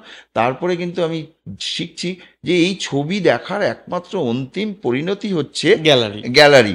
তাহলে ব্যাপারটা এরকম হয়ে গেল না যে মানে ওই মানে মারা গেলে ওই দুটো শ্মশান আছে, নিমতলা ঘাট আর ওই ঘাট, মানে তাছাড়া আমি কোথাও যেতে পারবো না। আমার ছবি শিল্প দেখানোর কি এই রকমই কতগুলো প্রেক্ষাগৃহ হবে। এবার আমিও তার সাথে করে যাচ্ছি। তার কারণ হচ্ছে যখনই আমাদের শো থাকতো, আমার মনে আছে একাডেমিতে শো করলেই আমাদের 7 ফুট 1.5 ইঞ্চি হলেও ঢুকবে না কিন্তু কোনাকুনি ছবিটা ঢোকাতে। দরজাটা। তাহলে আপনি কোথাও প্রথমেই তো কম্প্রোমাইজ করলেন সাইজে, করলেন না। তো এই আপনাকে সব কিছু একটা কিছুর মধ্যে বাজছে। বা একটা বাচ্চাকে আপনি A4 দিচ্ছেন, আমি অনেক সময় বলি কাগজ দিয়ে দিন, ওর ওপরে চড়িয়ে দিন ওকে কাগজটার উপর, এবার ও আঁকুক। প্রথমে ওর মাথায় ব্রেনের মধ্যেই একটা জিনিস সেট হয়ে যাচ্ছে, সেটা হচ্ছে একটা 6B পেন্সিল, একটা রাবার। রাবার তো এখন বসে গেছে, রাবার ছাড়া বাচ্চাদের শুধু পেন্সিল দেবেন করবেন না, কারণ ও জানে মুছতেই হবে। এটা থেকে বার না করতে পারলে এই দেখার যে ব্যাপকতা বা ব্যাপ্তি বা তার যে সাবলীলতা, সেটাই তো তৈরি হবে না। যদিও এখন আর প্রয়োজন নেই, একটা ডিজিটাল এরায় আমরা চলে এসেছি, এখন সব কিছুর জন্যই পুরোটাই একটা অন্য রকম, মানে আমার কাছেও খুব, কিন্তু যদি আমরা এটাকে অন্য একটা জায়গা থেকে দেখি, আরো অনেক বড় জায়গায় রিলেট করার চেষ্টা করি, তাহলে ডেফিনেটলি এইভাবেই ভাবতে হবে। এটা একটা দিক। এইবার আপনি বলছিলেন যে দুর্গাপুজোয় আসা, হ্যাঁ, আহ, ওই 99 সাল বিরাট পাশ করে বেরিয়ে বিভিন্ন দেশ বিদেশের বিভিন্ন ইউনিভার্সিটিতে, রয়্যাল কলেজ অফ আর্ট, এই মানে ওই যে উদ্যম, সেটা কোথায় ধরে রাখবো। 99-এ আমি ঢাকা চলে যাই পাসপোর্ট করেই, এবং এই তরুণদা বা এই ধরুন আরও যে আমাদের বন্ধু বান্ধব, তাদেরও পাসপোর্ট করিয়ে ঢাকা যেতে হবে। আমরা দুই বাংলার একটা মানে একটা কোলাবোরেটিভ একটা শো সাংস্কৃতিক সেতু করব। গড়ে তুলবো। হ্যাঁ, হ্যাঁ, না শোই করব, এক্সিবিশন করব দুই বাংলার মধ্যে। সেই বন্ধুত্ব তৈরি হলো, ওখানে গিয়ে অ্যাম্বাসিকে ধরলাম, অ্যাম্বাসিকে ধরে একটা বিরাট শো হলো সেই সময়। ভাবুন, আমার রেজাল্ট বেরোয়নি তখন, কী রকম উদ্যম। বিভিন্ন দেশে অ্যাপ্লাই করেছি, সব চিঠি আসতে শুরু করলো যে হ্যাঁ তুমি চলে এসো, এই 7 দিনের ইন্টারভিউ হবে, এই খরচ। মানে ওটার যা খরচ এলো যেতে ওখানে, তার 200 ভাগের 1 ভাগ টাকাও আমার কাছে কিন্তু নেই তখন, কিন্তু ওই দিতে হবে, দিচ্ছি। সেরকম একটা সময় আমার কাছে দুর্গাপুজোর একটা অফার আসে। আমি বলি, এটা আমার কাজই না, এটা আমার কাজ নাকি? দুর্গাপুজো করে নাকি? একজন ওয়েস্টার্ন পেন্টিং নিয়ে আমি পাশ করেছি, দুর্গাপুজো করব, মাটি ঘাটবো ডেফিনেটলি, কিন্তু আমি একজন স্কাল্পটর, সেই হিসেবে ঘাটবো, আমি দুর্গা ঠাকুর বানাবো। তো তারপরে সে কোনো কারণে সেই জিতে গেল, মানে অত্যন্ত পীড়াপিড়ি করে আমাকে রাজি করাতে পারলো। চলো করা যাক। আর ওই রকম উদ্যম, ওই রকম এনার্জি, ওরকম দরাজ গলায় গান গাইতাম তখন, মানে সব নিয়ে একটা গোটা একটা ব্যাপার। তো একটা দুর্গাপুজো করলাম, খুবই সামান্য একটা বাজেট, তো সমস্ত এফোর্টটা তাতে গিয়ে পড়লো, তাতেই তো বোঝা যায় যে হ্যাঁ ঠিক আছে, এর ওই চ্যালেঞ্জটা নেওয়ার ক্ষমতা আছে। বানালাম সেটা, বানিয়ে না, এই গল্প আমি বলতে বলতে মুখস্থ হয়ে গেছে। চতুর্থীর দিন আমি ওই সাইকেল নিয়ে ডায়মন্ড হারবার রোডের ওপরে, এটা বরিশাল জনকল্যাণ ছিল, তো আমি বাড়ি, তখন আমাদের সবে ওই একটা ছোট্ট মানে ছোট্ট ওরকম টালি বেড়ার ঘর টর হয়েছে, একটা ফাঁকা জায়গা, যেখানে এখন অলমোস্ট চাঁদের হাট যে পাড়াতে, ওই পাড়াতেই আমাদের বাড়িটা। তখন ছোট্ট একটা জায়গা কেনা হয়েছে, মানে সেটা আপনি জায়গা বলতে পারবেন না, পুরোটাই জল, তার মধ্যে হুম, মাছ টাছ দিয়ে বানানো, যেরকম হয় আর কি, রিফিউজিদের যেভাবে থাকে। তো সেইখান থেকে এসে আমি চতুর্থীতে যখন ডিএইচ রোডের উপরে উঠে শখের বাজার থেকে আমি যখন টুয়ার্ডস আমার প্যান্ডেলের দিকে আসছি, চৌরাস্তার দিকে, একটা লম্বা কিউ, লম্বা লাইন। এখন অনেক সময় ওই তখন সহযাত্রী ছিল, ওদের লাইন বেশি হয়ে গেলে এরকম এরকম করে হুম। ঘুরতো। আমি ভেবেছিলাম যে হয়তো ওদেরই হবে, তারপর আমি এগিয়ে গিয়ে দেখি না, আমার প্যান্ডেলে ঢুকছে এরা। সেইটা বিশ্বাস করুন, মানে সেইটা না আমার বদলে দিয়েছিল সঙ্গে সঙ্গে। আমার মনে হয়েছিল যে আমি একটা কিছু বানাতে পারি, ওই রকম একটা, তখন ধরুন 25 বছর বয়স আমার। আর সেটা এত লোক দেখছে। আর সেটা এত লোক দেখছে, আর যেহেতু তরুণদার সান্নিধ্য ছিল, ওই যে একটা সমস্ত সময় অন্যভাবে দেখা, অন্য রকম ভাবে শিল্পকে, মানে শিল্পের অনুভব করার একটা। আঙ্গিকটাকে, হ্যাঁ হ্যাঁ, হুম, সেটাকে তুমি তুমি কি করবে, কার জন্য করবে, কোথায় করবে, এইসব প্রশ্নগুলো কিন্তু তখনো পর্যন্ত আছে। এইসব জায়গাগুলো তো উবে গেছে এখন, এইসব জায়গায় উবে গেছে। তুমি এখন, মানে তুমি কোথায় আছো এটা কোনো বিষয় নয়, কিন্তু আমাদের সময় তুমি কোথায় আছো, তোমার সামাজিক, অর্থনৈতিক, রাজনৈতিক, কাঠামোগত চেহারাটা কি, তার সাথে তোমার শিল্পের ভাষা কি, সেই শিল্প কার জন্য, হ্যাঁ, এগুলো সবটাই কতগুলো প্রশ্ন। উত্তর কোনোদিনই থাকবে না, কারণ এটা কোনোদিনই কেউ উত্তর দিতে পারবে না, কিন্তু প্রশ্ন আমাদের মনে অনেক ছিল। তো সেইখানে আমার মনে হয়েছিল যে এই যে এত মানুষ লাইন দিয়ে দেখছে, এরা কারা? এরাই তো মানুষ, এদেরই এদের মধ্যেই আমি বাস করি, মানে আমাদের ওই হুম, অঞ্চলের লোকও হুম, দেখছি লাইন দিয়ে হুম। দাঁড়িয়ে আছে। এই সমস্ত রসদ আমার যে ভাবনার, আমি যে যে এরাই। শ্রেণী, যা কিছুর মধ্য থেকে আমার এই চেতনা বা যা কিছু বলুন, সমস্ত কিছু আমি আহরণ করছি। তো এরা যে এত লাইন দিয়ে এটা দেখছি, কই একাডেমিতে বা অন্য কোথাও তো এদের দেখতে পাই না।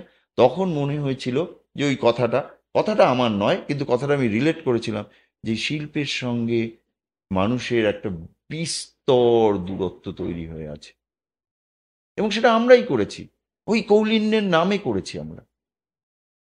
শিল্প সেটা তার নানান ইজম, নানান কিছু ডেফিনেটলি এটা আছে, এগুলোকে কি ছোট করছি না, কিন্তু আমি না, কখনো ভাববেন না আমি খুব নগণ্য একজন মানুষ।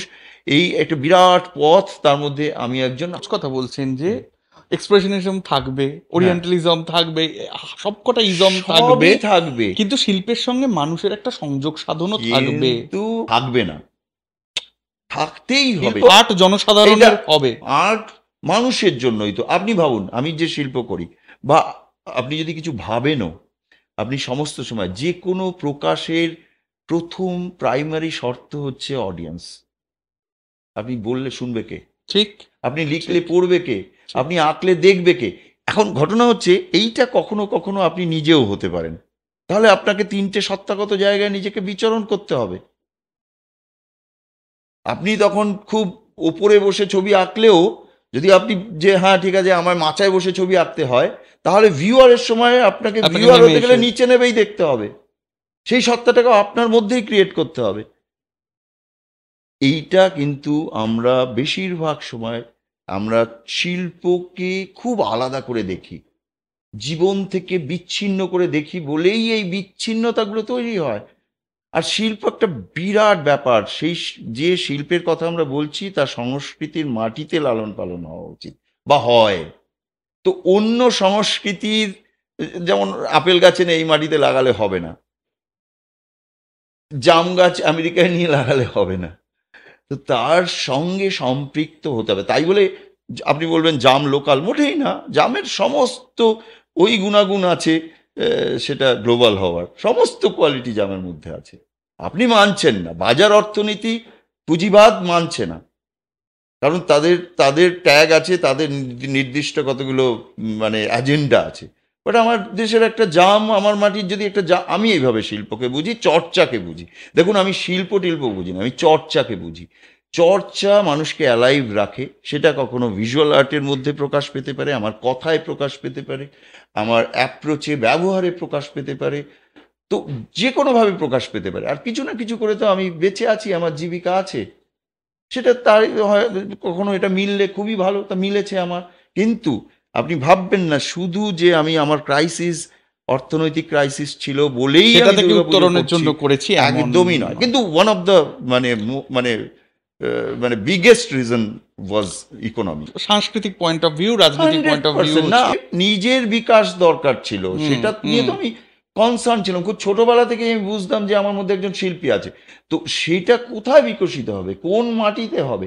তখন আমি ওই প্রথম আপনার ওই চতুর্থীর দিন, ওই দুর্গাপুজোর 2000 সাল, আমি সন্ধেবেলা যখন ওইটা দেখি, আমার প্রথম নক করে মানুষ দেখার আছে আমি যদি করি।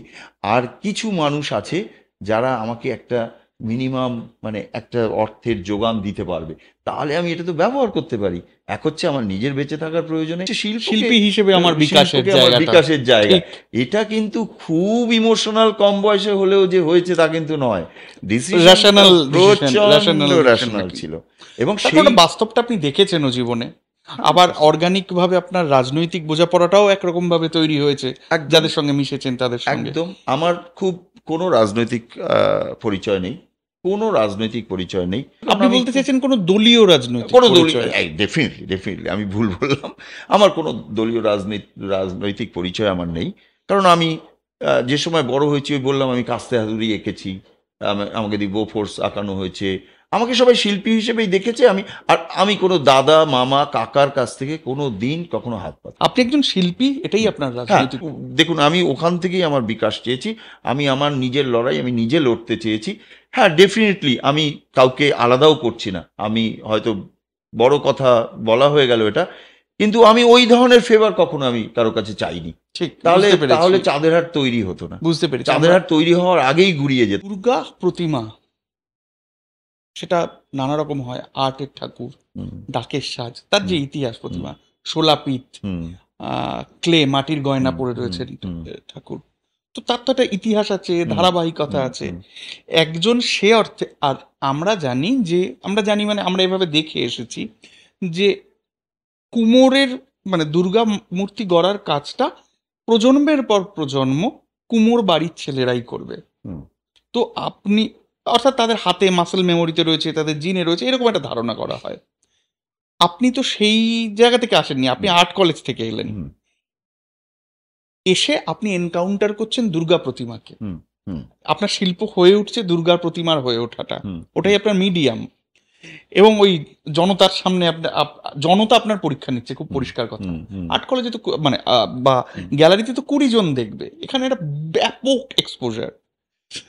আমি বলছি, উম, এই যে আমার মূর্তিটা কেমন হবে, আমি মূর্তিটার কি আদল দেব, আমি মূর্তিটাকে কি খাস বাংলা রীতিতে গড়ে তুলবো, আমার মূর্তিটা কি দোভাষী হবে, আমার মূর্তিটার ঠিক গড়নটা কেমন হবে, এই সিদ্ধান্ত নেওয়াটা, অর্থাৎ ক্যানভাসের সামনে একজন পেন্টার এসে দাঁড়াচ্ছেন, হুম, এবার তার মাথায় চলছে সিদ্ধান্ত। হুম।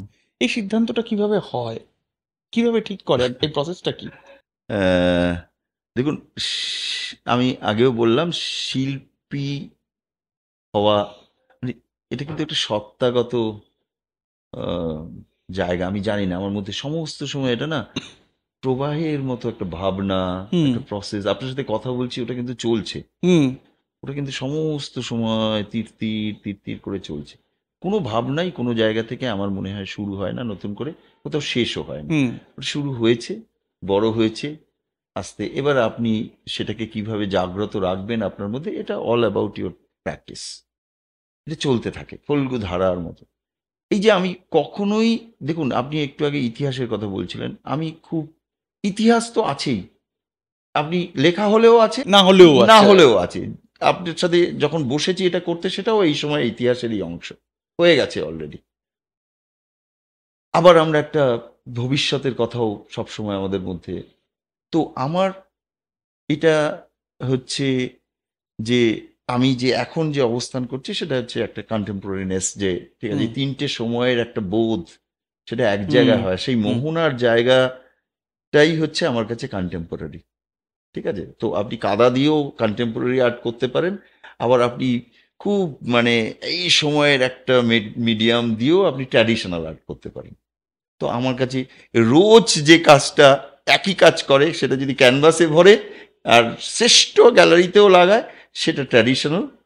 আর যদি সে কুমোর রোজই চেষ্টা করছে একটা জিনিস, একটু ভেঙে পড়ে যাচ্ছে কিন্তু চেষ্টা হচ্ছে একটু ওখানে, সেটা কন্টেম্পোরারি আর্ট। তো এই ধরনের কোনো কিছু দিয়ে এটাকে বাধা যাবে না। দুই, আমি ইতিহাস নিয়ে বেশি মাথা ঘামাই না এই কারণে, প্রথম হচ্ছে আমি ভবতোষ সুতার। আমার আমার মানে পার্টিকুলার, আমি আমার বলছি না, আমি তো একটা অনেক বড় জনগোষ্ঠীর প্রতিনিধি আমি। যদি আপনি কাস্ট ওয়াইজ বলেন, বা এক্ষুনি বললেন ছুতোর, আমরা অবশ্য কোনোদিন আমাদের পরিবারে কেউ খুব কাঠ মিস্ত্রি এরকম কিছু করেছে এরকম ছিল না। বহু প্লাস প্রজন্ম আগে হ্যাঁ, হ্যাঁ, ছিল। কিন্তু আমি পরে হিস্ট্রি ঘেটে রাইট। দেখেছি যে বেসিক্যালি এটা কার্পেন্ট্রি ছিল, এবং থেকে এসেছে। মূলত হ্যাঁ। আর্কিটেকচার, মানে বাড়ি ঘর দোর আচ্ছা। বানানো, আচ্ছা। মূলত হচ্ছে বাড়ি ঘর দোর বানানো মানে। এবং সুতার কথাটা এসেছে সূত্রধর থেকে, যারা সুতো ধরে কাজ করে, আচ্ছা। যারা আচ্ছা। সুতো আছে, যাদের একটা মাপ ধরতে হয় আর কি। আচ্ছা। ঠিক আছে, কোনো কিছুর একটা মাপ ধরে যারা, তার তো তখন হয়তো কাঠের বাড়ি টাড়ি এগুলো করতে দেখেছি। আমার এক জ্যাঠামশাই ছিলেন, খুব প্যাশনেটলি নৌকো বানাতেন, বাট তিনি কিন্তু ওরকম খুব যে কমিশন করছে কেউ তাকে এরকম, ও আচ্ছা, উনি তিনি নৌকো সকালবেলা, বানাতে পছন্দ করতেন। হ্যাঁ, উনি সকালবেলা উঠে ওই ব্যাগটা নিয়ে অনেক বেলায়, খুবই অত তাড়া নেই, গিয়ে একটি বড় গোলাপ গাছের তলায় বসে করাতটা ধার দিচ্ছেন। আমি চুপ করে গালে হাত দিয়ে, তখন আমার 5 বছর বয়স, আমি এটা অবাক দৃষ্টিতে ওরকম একটা করাত, হ্যাঁ, সেটা ধার দিচ্ছেন, তার সাউন্ড, তারপরে উনি সারাদিন বসে একটি কাঠ এরকম ভাবে কাটছেন। তো এরকম কোনো লিঙ্ক তো নিশ্চয়ই আছে, আছে। সেগুলো হ্যাঁ। আমি ছেড়ে দিলাম। বাট আমার মনে হচ্ছে যে আমার ইতিহাসে অত ইন্টারেস্ট নেই, তার কারণ আমার ইতিহাস লেখা হয়নি কোথাও। চমৎকার। আমার ইতিহাস কোথাও লেখা হয়নি। আমি যদি আজকে বলেন যে ধরুন যে কারণে আমরা আমরা 80-তে এসছি, 80-তে আসার কথা ছিল না তো। হুম। মানে সেই সময়ের যে ভারতবর্ষের রাজনীতি, তার মধ্যে আম্বেদকর, তার মধ্যে ওদিকে যোগেন্দ্র মণ্ডল, তাদের, বা এই যে মানে বর্ণ হিন্দু বা হ্যাঁ। হিন্দুর মধ্যে যারা নিম্নবিত্ত, যারা আমাদের কথা, আমাদের ইতিহাস কোথায় লেখা হয়েছে? আমি একদম ভুঁইফোর সোজা আমি। আমি সেই জন্য ইতিহাসের যে মানে গর্ব আমার নেই, কিন্তু আমি তাচ্ছিল্য করছি না, আমি বাদ দেওয়ারই বাকি। ইতিহাস তো আছে, বাট আমি সমস্ত, সেই জন্য আমার মধ্যে ওইগুলোর কোনো প্রথাগত, ওই জন্য বললাম না আপনাকে আর্ট কলেজে বেরিয়ে আমার মনে হচ্ছে কেন আমি ওখানে ছবি জ্বলাতে যাব। প্রথম প্রশ্ন, ফান্ডামেন্টাল প্রশ্ন, ছবি আমি ওখান থেকে স্কিলটা নিলাম ওই স্কুল। ক্যানভাসে ছবি আঁকতে হয়, ওয়েস্টার্ন টেকনিকে আমি রং লাগাচ্ছি, এগুলো ভেবে তো আসেনি। একটা সত্তা কাজ করেছে, আমাকে যে ফরমেশনে ফেলে দিয়েছে একাডেমিক্যাল, এটা আমি সেখানে ঢুকে গেলাম। এটা তো হওয়ার কথা না, আমি তো এটা ছিলাম না। আমার মধ্যে তো একটা দিগন্তের মতো একটা ব্যাপ্তি ছিল সেইখান থেকে। তার জন্যই কিন্তু দুর্গাপুজো যখন আমি অ্যাকসেপ্ট করেছি, তখন দুর্গাপুজো করলে আর্ট কলেজের ছেলে লোক তাকাতো না, বন্ধু বান্ধব কথা বলা বন্ধ, কারণ লোয়াটা ছিল। এক্স্যাক্টলি। বাট আমরা প্রুভ করেছি, আমরা প্রমাণ করেছি যে আর্ট যে কোনো জায়গায় হতে পারে। এটা নির্ভর করে কে, কি এবং কোথায়, এবং সে কিভাবে সেটাকে রিলেট করছে সব কিছুর সঙ্গে।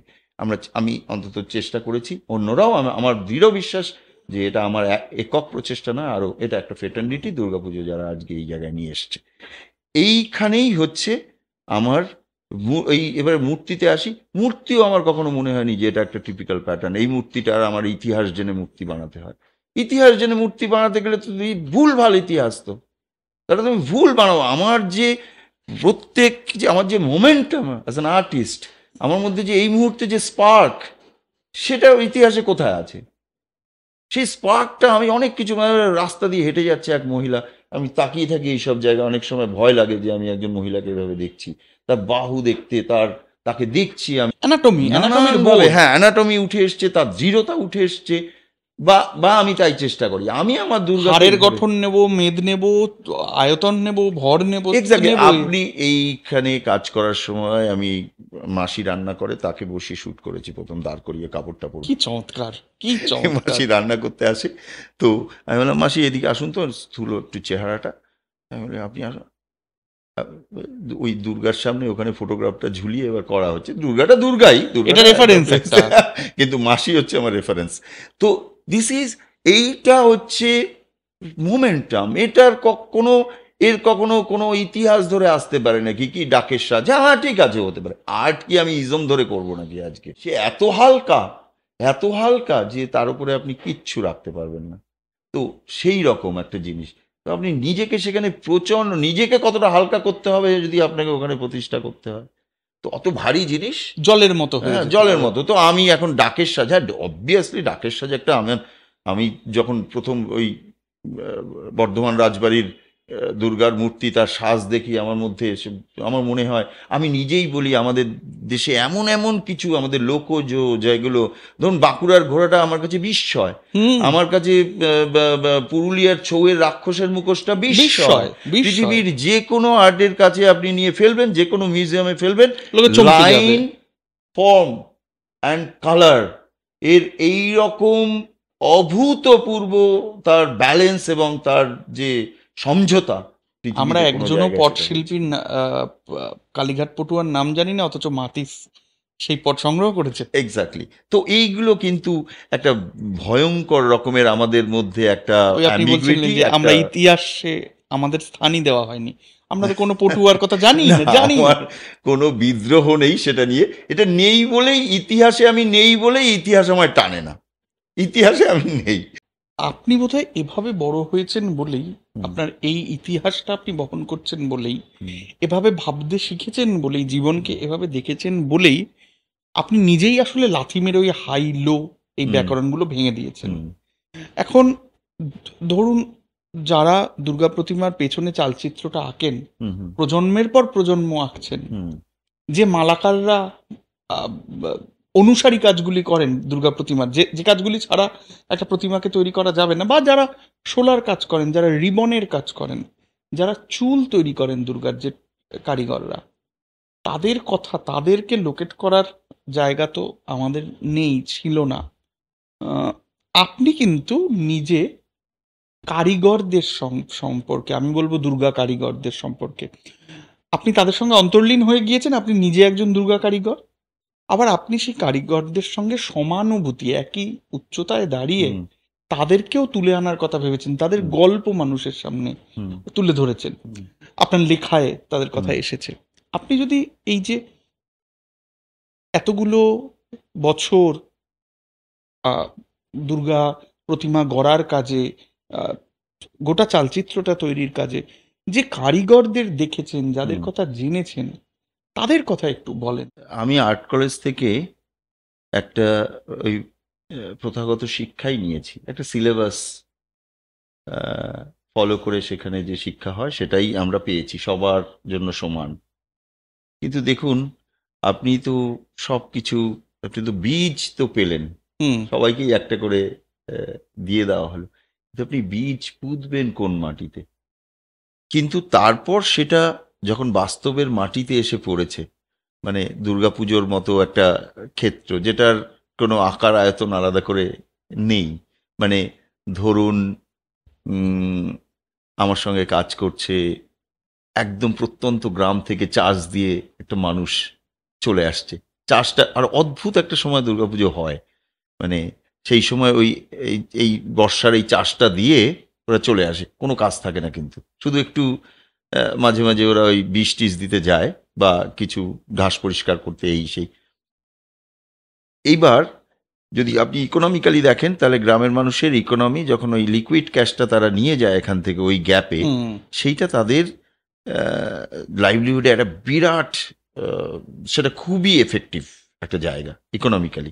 কারণ গ্রামের ইকোনমিতে কি থাকে, পুকুরে মাছ আছে, গাছ আছে, হুম। সবজি আছে, হয়ে যায়।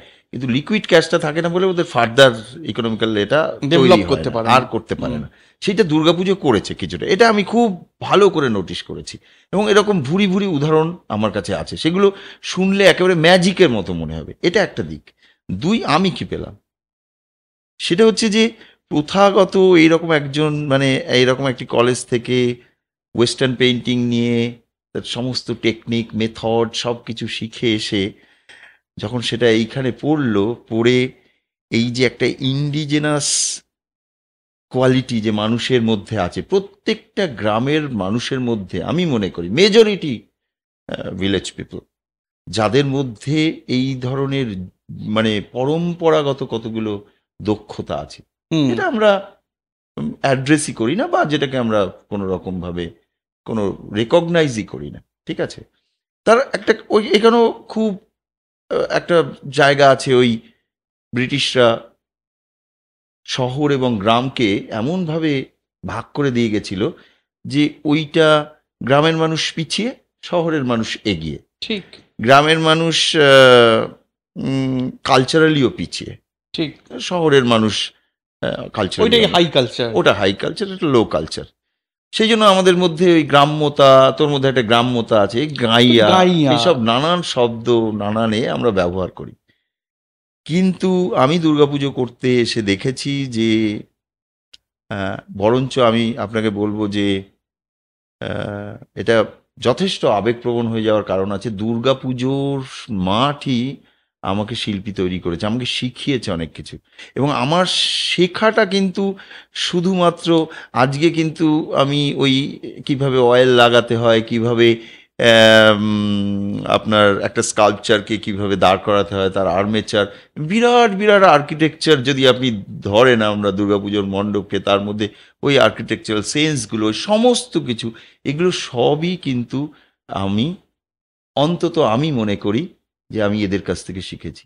একটা মানুষ শুধু তার এই কাটারিটা দিয়ে একটা বাঁশের চাচারি, ধরুন বাঁশ ছিলছে, আপনি তার দক্ষতাকে যদি আপনি মর্যাদা দেন বা যদি স্বীকৃতি দেন, তাহলে ওটা একটা বিরাট বিরাট কোয়ালিটি। আপনি ওটা, মানে আমি একটা ছোট্ট উদাহরণ দিলাম, নৌকোর কাজ করে সারা বছর, ঠিক এই সময় এই বর্ষার আগে ইলিশের নৌকোগুলো নেবে যায়, পুরো টিমটা ফোন করে আমাকে চলে আসে আমি কোন মাঠে কাজ করছি। এই ইকোলজি শিল্পের আছে পৃথিবীতে, চলে আসছে। কোন মানুষটার সাথে আমার কোলাবোরেশন হচ্ছে? একটি মানুষ যে পড়াশোনাও করেনি, কোনদিন স্কুলে যায়নি, কিন্তু ও যখন ওর কুরুলটা দিয়ে একটা কাঠকে কাটবে, যেভাবে দাঁড়িয়ে যে টেকনিকে কাটবে, প্রত্যেকটা স্ট্রোকে আপনার মনে হবে পাটা দুভাগ হয়ে যাবে ওর, কিন্তু লাগবে না, এত দক্ষ। সেই দক্ষতাই এই এত বড় কর্মযজ্ঞের মূল পাথেও কিন্তু সেইটা আমাকে তৈরি করেছে, তার সাথে জুড়েছে সমস্ত সময়। দেখুন কেন দুর্গাপুজো এত অল্প সময়ের মধ্যে এইরকম একটা জায়গায় চলে গেল, অনেকগুলো পার্সপেক্টিভ একসঙ্গে জুড়েছে। তার একটা হচ্ছে গ্রাম শহরের একটা অ্যামালগামেশন বা কোলাবোরেশন। হয় না, কোলাবোরেশন কথাটা ভীষণ একটা মানে ভয়ঙ্কর কথা। কোলাবোরেশন অত সহজ না। আমি এক্ষুনি গিয়ে মাঠে গিয়ে দাদাগিরি করবো, বা আমি গেলেই দাদা ঢুকেছে, এরকম একটা হয়ে যাবে। কিন্তু আমি বুঝি কিনা, আমি বিশ্বাস করি কিনা, মিথস্ক্রিয়া বলে একটা শব্দ আছে, মিথস্ক্রিয়া, একদম। দুটো মিলছে কিনা, এক্স্যাক্টলি, সেটা কিন্তু Synthesis. হয়। হ্যাঁ, আমি করতে পারি, হয়তো এখানে কোনো কোনো জায়গায় হচ্ছেও, সেটা হয় এখনো। এটা তো এত একদিনে ঘুচে যাওয়ার জায়গা ঠিক। নয়। কিন্তু ওর যে রসায়নটা, একটা ভালো কাজ, আপনারা গিয়ে দেখে শিল্পীকে খুব পিঠ চাপড়াচ্ছেন, কি করেছে, আরে কি করেছে ওখানে 100 শিল্পীর বা আর্টিজান যাই বলুন আপনি, তাদের শ্রম দক্ষতা দিয়ে ওটা তৈরি হয়েছে। এবার আপনি বলবেন যে এটা না, আপনি একটু বেশি হয়ে যাচ্ছেন, তা নয়। সেটা নিশ্চয়ই আমার একটা সেখানে একটা বিরাট একটা ভূমিকা আছে, কিন্তু ওর মধ্যে এমন এমন যেগুলো খুব সিগনিফিকেন্টলি আপনি সেগুলোকে মানে আপনি অ্যাড্রেস করতে পারবেন, আপনি যদি ঢোকেন, যে তাদের কি ক্ষমতা, তাদের কি দক্ষতা। ওটা না করলে হতো না। এবং এই দুটো জিনিস এক জায়গায় এসছে বলেই, বা অনেকগুলো জিনিস এক জায়গায় এসছে বলেই একটা অর্থের সামাজিকরণ হয়েছে, মানে সামাজিক ইকোনমি তৈরি হয়েছে। অর্থাৎ সন্ধ্যেবেলা হলে কিন্তু 1000 রুপিস, ওটা কিন্তু ওকে আপনার দিতে হবে, ওই লোকটাই। সে হয়তো সোজা হয়ে কথাও বলতে পারে না, কিন্তু ওই 1000 টাকাটা আপনাকে দিতে হবে ওকে। এইটা সমস্ত জায়গায় হেরফের হতে পারে, দেবো না টাকা, ঘোরাচ্ছে, হচ্ছে। দুর্গাপুজোতেও হয় না তা বলছি না, কিন্তু আপনি যদি সবটাকে কনসিডার করে একটা জায়গায় জেনারেলাইজ করেন, তাহলে আজকে দুর্গাপুজোকে ঘিরে যে ইকোনমিটা তৈরি হচ্ছে, সেটা গ্রাসরুট ইকোনমি, মানে গ্রাসরুটে সেটা স্প্রেড করছে, টাকাটা মানুষের কাছে সরাসরি অর্থ পৌঁছে যাচ্ছে, গরিব মানুষ নিজের কাজের দাম পাচ্ছে। এইগুলো হচ্ছে, এটা নট অনলি মানে আর্ট প্র্যাকটিস, এর মধ্যে আরো অনেকগুলো ডিরেকশন একসঙ্গে রয়েছে। এগুলো আছে বলেই আমি দুর্গাপুজোর সঙ্গে এখনো থাকার একটা ওই মানে এটা পাই, আর্চটা পাই। শুধু আর্ট বলে আমি, দেখুন আর্ট অ্যাস্থেটিক্স নিয়ে আমার আজকে শুধু মাথা ব্যথা নেই। আর কিভাবে সুন্দর হবে শিল্প দেখতে, এটা আমার কাজই নয়। কিভাবে আর্ট প্রশ্ন তৈরি করতে পারে, কিভাবে আর্ট মানে ক্ষমতায়ন করতে পারে, এবং সেটা যে কোনো লেভেলেই হতে পারে। যে দেশের এত শতাংশ মানুষ এখনো, আমি শতাংশের নাম্বারটা বলছি না, কারণ অনেক বেশি, আপনারা আমার থেকে বেশি জানেন, এখনো যত গালভারি কথাই আমরা বলি, এখনো যা মানে আমি যদি আপনাকে আঙুল দিয়ে দেখিয়ে দিই যে কিভাবে আমাদের সোশ্যাল স্ট্রাকচার কিভাবে ভেঙে আছে, টুকরো টুকরো হয়ে আছে, অর্থনৈতিকভাবে, সামাজিকভাবে, রাজনৈতিকভাবে, মানে কত দিক দিয়ে বলবো, মানে মানে আপনার মানে সংস্কৃতির জায়গা থেকে, সেইখানে দাঁড়িয়ে তো কত মানুষ আমার কাছেই রয়েছে, যাদের কাছে পৌঁছানো দরকার আমার কাজকর্ম দিয়ে। সেই আর যে কাজটা করতে পারে, আমার এটাও মনে হয় একজন কারিগর যে কাজটা করতে পারে, বেশিরভাগ ক্ষেত্রে তো কারিগর অর্থের অভাবেই তাকে সেই কাজটা ছেড়ে অন্য কোথাও চলে যেতে হয়। সে যখন একটা আর্থিক নিরাপত্তা পাচ্ছে যে হ্যাঁ আমি সন্ধে হলে 1000 টাকা পাবো, আর সে তার আর্টটা প্র্যাকটিস করতে পারছে না, হয়তো দেখুন সে কতটা প্র্যাকটিস ভাবছে বা পারছে, সে ভাবছে না। ধরুন আমি বলছি, ধরুন অনেক সময় আপনি আর্টিস্ট এবং আর্টিজানের একটা বলছিলেন একটা তফাতের কথা। দেখুন তফাৎ একটা জায়গায় তো আছেই, কিন্তু সেই তফাৎটা একতরফা মাঝখান দিয়ে ডেডলাইন দিয়ে আমি আর্ট কলেজের বলে আমি আর্টিজান হচ্ছে যে ওই একই জিনিস, যে রোজ একটা কাজই একইভাবে করতে থাকে, তারপর সে তার পরের ধাপটায় পৌঁছয় না, সে লুপের মতো করতে থাকে, এই লুপে ঘুরতে থাকে, তখন শুধু চায়ের ভাঁড়ি বানাচ্ছে। হ্যাঁ, তখন সেটা কিন্তু সেটা আর্টিজানেরই কাজ, এবং সেটা ওই আর্ট বলে সেটা বিবেচিত হবে না। কিন্তু আর্টের থেকে একটু যেন সে একটা দূরত্বে দাঁড়িয়ে আছে। আমি তাতে কোনো ট্যাগ লাগাচ্ছি না ডেফিনেটলি, কিন্তু আমি বোঝার স্বার্থে বলছি। আর একটি মানুষ, অর্থাৎ একজন গড়ে আর একজন ভাঙে, যে ভাঙে সে আর্টিস্ট, আর যে গড়ে সে আর্টিজান। ক্ষমা, হুম দয়া, হুম ভালোবাসা, হুম ঘৃণা, হুম এই যে অ্যাবস্ট্রাক্ট শব্দগুলো, আমরা এই হুম শব্দগুলোর সামনে দাঁড়াই না কখনো। মানে আমরা এগুলো আছে জানি, কিন্তু এগুলো আমাদের জীবনে ফল্গু ধারার মতো হুম প্রবাহিত, হুম কিন্তু সেগুলোর সঙ্গে আমাদের মোলাকাত সরাসরি হয় না। হুম কিন্তু আমি যখন দেখলাম যে আপনার দুর্গা মূর্তিতে উম, আজকের খবরের কাগজে ভাষায় বলা হয় আত্মসমর্পণ, হুম তো আজকের আপনার মূর্তিতে দেখা যাচ্ছে অসুর অস্ত্র হুম দুর্গার হাতে তুলে দিচ্ছে, হুম যে এটা যেন একটা ক্ষমার মেসেজ, হুম বা রিকনসিডারেশন, যে আরেকবার ভাবা যায় নাকি, পুনর্বাসন দেওয়া যায় নাকি, শুধুমাত্র যুদ্ধ করে মৃত্যুর দিকে একে অন্যকে ধাবিত করা, যে কোনো একজন হুম বাঁচবে, হুম এটাই কি শেষ পথ, নাকি আমরা রিকনসিডার করতে পারি? ভবতোষ তার শিল্পীকে এই বিষয়গুলি, যে ক্ষমা, হুম দয়া, হুম প্রেম, হুম এগুলির সঙ্গে কিভাবে, কখন, কিভাবে? আমি নিজে এখন এইগুলো নিয়ে খুব যে আলাদা করে ভাবতে পারি এরকম নয়। তবে আমি আপনাকে শুরুতেই বলছিলাম যে ওই বাবা শিখিয়েছে কিছু কারো জিনিসে হাত দেবে না। এখন আমার মনে হয় ধুর, এটা বাচ্চাদের শিক্ষার মতো একটা, তাই তো? কিন্তু এখন অনেক কিছু মনে হয় হাত দেওয়া যায়, নেওয়াও যায় ওটা। কিন্তু হাত অনেক সময় খুলে গেলেও বন্ধ হয়ে যায়, এটা একটা শিক্ষা। এগুলো তো মানুষের একেবারে প্রবৃত্তিগত জায়গা। মানে প্রথম আমরা সবসময় বলছি আই অ্যাম, এই প্রথম হচ্ছে আমি, তারপর আপনার শিক্ষা, তারপরে অন্য কিছু। এই আমি বলতে গেলে আপনার যে যে কোয়ালিটি আপনার মধ্যে থাকতে হবে, এই আমিকে কি দিয়ে ডিফাইন করবেন? ডিফাইন করতে হবে এগুলো দিয়ে। তো আমি ক্ষমা সুন্দর। এইগুলো দিয়ে করতে হবে। তো এবার যদি আপনি একদম আই মাইসেলফ মানে ভবতোষ সুতারের কথা বলেন, প্রেম আমার জীবনে থাকার কথা না, বা থাকলেও যে চেহারায় আছে সেটা প্রেমিকারা বুঝতে পেরে যাবে, সহজে ধরে ফেলবে যে স্কেলে, সেই আমি মনে করি না তাদের কাছে সেটা আছে। আহ, এটা যদি একটা কোয়ালিটি হয় একটা মানুষের মধ্যে, প্রেম তো একটা সত্যি একটা বিরাট বিষয় একটা মানুষের জীবনে।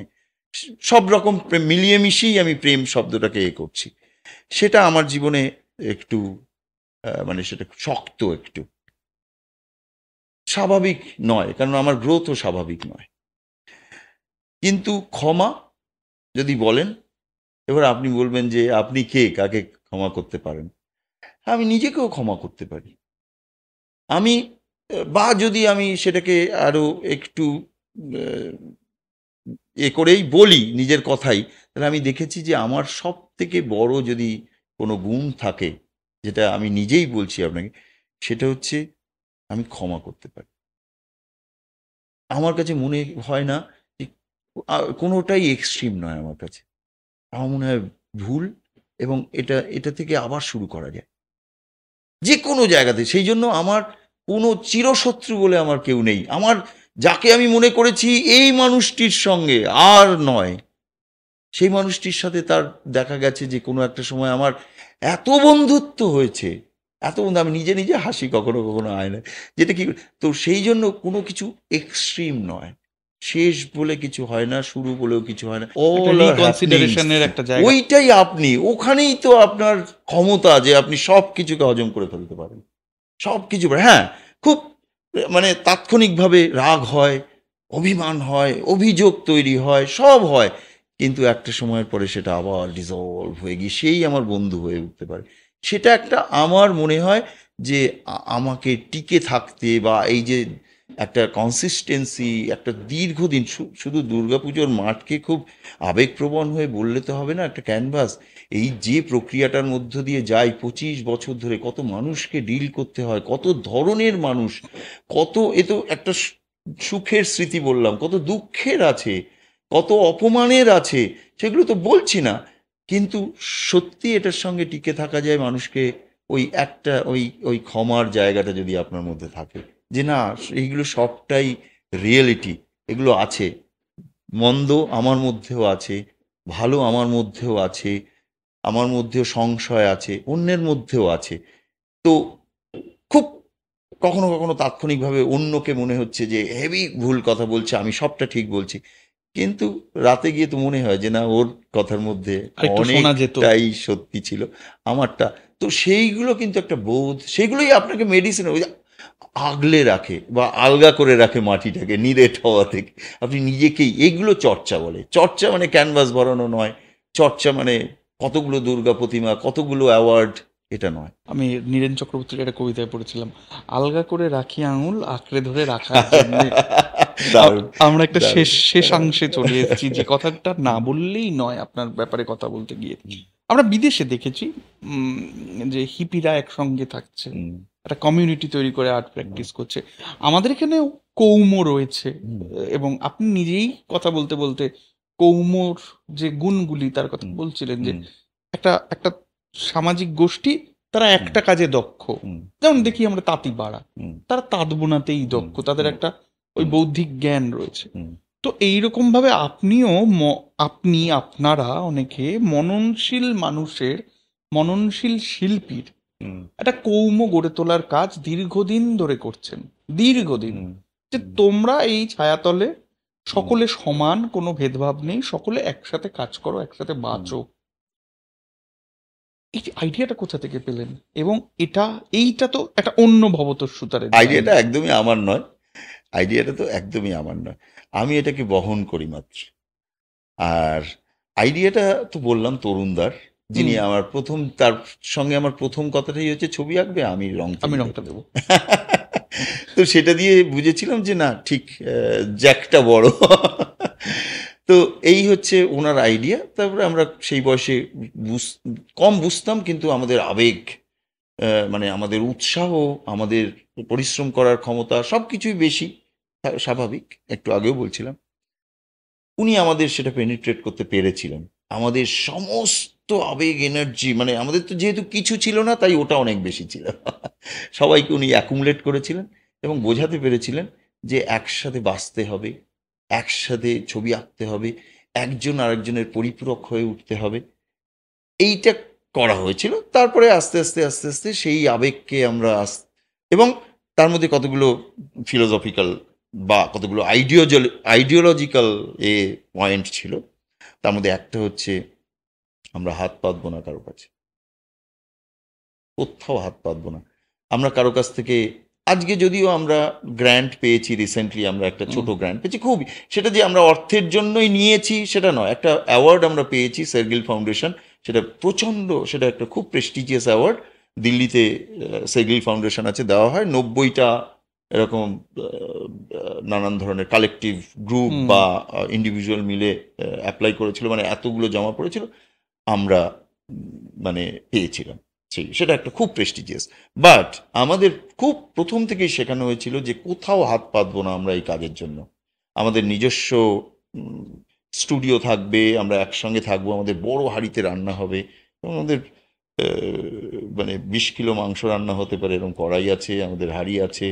যদিও এখন রান্নার নাম্বার, ফ্রিকোয়েন্সিগুলো কমে যাচ্ছে আস্তে আস্তে, আমরা একটু, কিন্তু এখনো হয়, মানে চাঁদেরহাট দুর্গাপুজো শেষ হয়ে গেলে, এই একটু আগে আমাদের একটা জুম মিটিং ছিল, আমরা যখন ওখানে পড়ি না, মানে সেটার একটা অন্য, যাই হোক, সেগুলো খুব, ওই জায়গায় আমি যাচ্ছি না। ঘটনা হচ্ছে যে এইভাবে আস্তে আস্তে জিনিসটা ডেভেলপ করতে থাকে, কিন্তু আমাদের কাছে আবেগ ছিল, উচ্ছ্বাস ছিল, অর্থ ছিল না।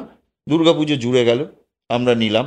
আমরা কোনো কৌলিন্যে যাইনি কখনো আর্টের, কোনো দিনই যাইনি, আমরা যেতেও চাই না।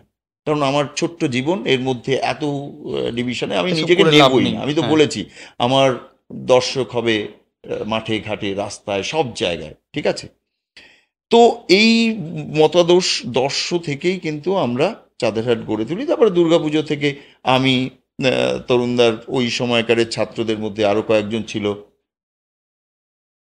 আমার ওয়াইফ মল্লিকা, প্রদীপ আছে, প্রদীপও খুবই ভালো কাজ করছে ইদানিং, প্রদীপ দাস। তো ও বিভিন্ন সময়, আর কোনো কোনো রুলস ছিল না যে এই দলে তোমায় থাকতে হবে, কোনো রেজিমেন্টেশন ছিল না, এইভাবে থাকতে হবে, নিয়ম মেনে থাকতে হবে। তোমার ভালো লাগলে থাকো, শিখতে এসছে তোমাদের কাছ থেকে, ভালো লাগেনি তোমাদের কাছে, শিখে চলে গেছে, আসেনি, আর তোমাদের কারোর কাছ থেকে কখনো পয়সাও দাবি করে নেয়নি। তো এই ধরনের একটা জায়গা থেকে তারপর চাঁদেরহাট হয়। সেটা হচ্ছে একদম সেই পাড়াতেই আমার বাড়ি, ওই তখন খুব সস্তা দামে জমি কেনা হয়। আমরাও একটু সচ্ছল হই অর্থনৈতিকভাবে এবং সবাই মিলে চাঁদের হাট তৈরি হয় সবার অর্থে। আর একটা অর্থনীতি আমাদের একটা জিনিস শেখানো হয়েছিল যে আমরা কিভাবে দেখব যে মানে সাম্যতাকে আমরা এইভাবে দেখব না, এটা একটা ওই বিলিভের জায়গা থেকে দেখব যে আমার 5 টাকা আর একজনের 50 টাকা সমান, শুধু দেখতে হবে যে সে কোন জায়গা থেকে ওইটা দিচ্ছে, বাস। এইটা আমরা করতে পেরেছিলাম, সেই জন্য আমাদের মধ্যে কখনো মিস আন্ডারস্ট্যান্ডিং হয়নি কোনো সময়। আমরা বুঝেছি আমি 50 পারি তো আমি 50ই দেবো, ও 5 পারে মানে 5ই দেবে, ওকে দ্বিতীয় দিন প্রশ্ন করা হবে না কেন তুই, আমি 50 দিচ্ছি তুই। এটা আমরা ওই ইকুয়ালিটিতে নেওয়ার কথা ভাবিনি কখনোই। তার জন্য এখন তার ভালো মন্দ নানান কিছু সেটা নিয়ে হতে পারে। এই চাঁদের হাট শিল্পকে কখনো, প্রথম শর্ত ছিল শিল্পের কোনো জাতপাত না করা, শিল্প মানুষের জন্য হয়ে উঠবে এবং যেভাবে তোমার তোমার মনে হচ্ছে, যেভাবে তুমি কমিউনিকেট করতে পারো, স্কাল্পচার, পেইন্টিং, ইনস্টলেশন, গান, নাটক, কবিতা, হোয়াট এভার মেবি, তুমি সেটা দিয়েই তুমি কানেক্ট করো। এবং তুমি যে অঞ্চলে বড় হচ্ছ, তুমি যে অঞ্চলের গাছ বীজ সেখানেই বড় হও, যাতে তার ফুল ফল ছায়া সেখানকার মানুষ পায়। সেই জন্য চাঁদের হাট 2 বিঘের ওপরে তৈরি হয়েছে, তার দুটো বড় বড় গেট আছে, বাট সেই গেট সব সময় খোলা থাকে, কোনো দিনই তালা লাগেনি সেই গেটে, সব সময় খোলা থাকে আমাদের চাঁদের হাট, যাতে আমরা মানুষের সঙ্গে একটা ইন্টারাকশন। শিল্পের মাধ্যমে একটা যোগসূত্র তৈরি করতে পারি। এবং এটা নিয়ে আমাদের কখনো খুব তাড়াহুড়াও থাকেনি। হঠাৎ করে একটা সংস্থা এসে বসেছে এখানে, চাঁদের হাট নাম, আমাদের বলছে তোমরা পার্টিসিপেট করো, নট অ্যাট অল। এখানে পুজোর কাজ হচ্ছে, আমার পাড়া থেকে মহিলারা আসছে, তারা এখানে এসে কাজ করছে, সারাদিন চলে যাচ্ছে। এই যে ইকোলজি, এই যে আমি আমার ওই পাড়াতেই তারা আমায় দেখেছে একটা সাইকেল নিয়ে আমি যাচ্ছি, তারা এখন দেখছে ভবদার সঙ্গে তারা তারা কাজ করছে এখানে। এটার এটার গুরুত্ব কিন্তু অপরিসীম, এটা কিন্তু মোর দ্যান আর্ট। যুথবদ্ধ হয়ে বাঁচা। এই জুতবদ্ধতার মধ্যে দেখুন আবার আবার পাশ্চাত্য থেকে এগুলো আমাদের নিতে হচ্ছে, আমাদের সব কিছু ওদের কাছ থেকে, মানে ওরা যখন, আমরা তার আগে থেকেই অনেক বেশি জুতবদ্ধই। যুক্তবদ্ধ, কিন্তু আজকে একটা গালভারি আমাদের তৈরি করতে হচ্ছে যে community base community practice, practice. তোমার তুমি একটা কালেকটিভ অমুক তমুক নানান শব্দ সেগুলোকে, বাট আমরা অনেক আগে থেকেই মানে আহ, মানে আমাদের চর্চার মাধ্যমে আমরা অনেক আগে থেকেই কালেকটিভ আমরা এবং মোর সংঘবদ্ধ। দ্যান কালেকটিভ, মানে হ্যাঁ। ওই আমাদের বিশ্বাসে, বোধে, বেঁচে থাকায়, মানে নিঃশ্বাসে, সমস্ত কিছুর মধ্যেই তরুণদা ওটা আমাদের মধ্যে মানে সেটাকে প্রথিত করে দিয়েছিল, সেটা বসিয়ে দিয়েছিল। তো এই হচ্ছে চাঁদের হাট। আহ, এখন প্রচুর দেশ বিদেশের আর্টিস্টরা সেখানে আসে, রেসিডেন্সি করে, এবং আমাদের ওই 4 কিলোমিটার স্কোয়ার কিলোমিটার্স এরিয়াটা আমাদের একটা ক্যানভাস, সেখানে মানুষের জীবন জীবিকা, বেঁচে থাকা, সুখ দুঃখ, সেই সব নিয়েই আমাদের শিল্প চর্চা।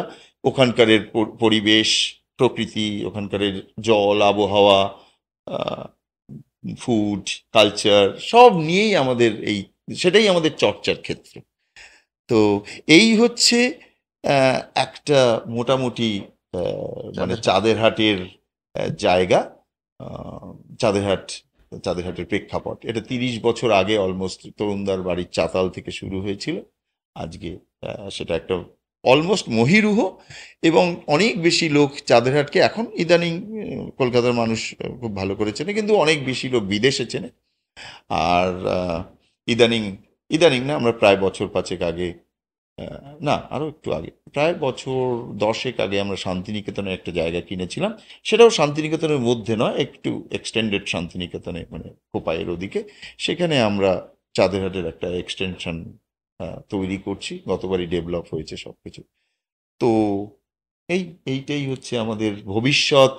ভবিষ্যতের জায়গাটা হচ্ছে যে আমাদের যে যে ভাবনা নিয়ে চাঁদের হাট গড়ে উঠেছে, এবং যে সার্থকতার দিকে যদি এটাকে আপনারা মনে করেন, যে যেদিকে আমরা নিয়ে যাচ্ছি সেটাকেই, তারই ব্যাপ্তি, তারই প্রসার ঘটানো, যে শিল্প মানুষের জন্য। সেই জন্য আমার বইয়ের আমাকে অনেকেই বলে আপনি কি অ্যাচিভ করেছেন 25 বছরে, এমন একটি শব্দ, আমার মাঠে ঘাটে শিল্প।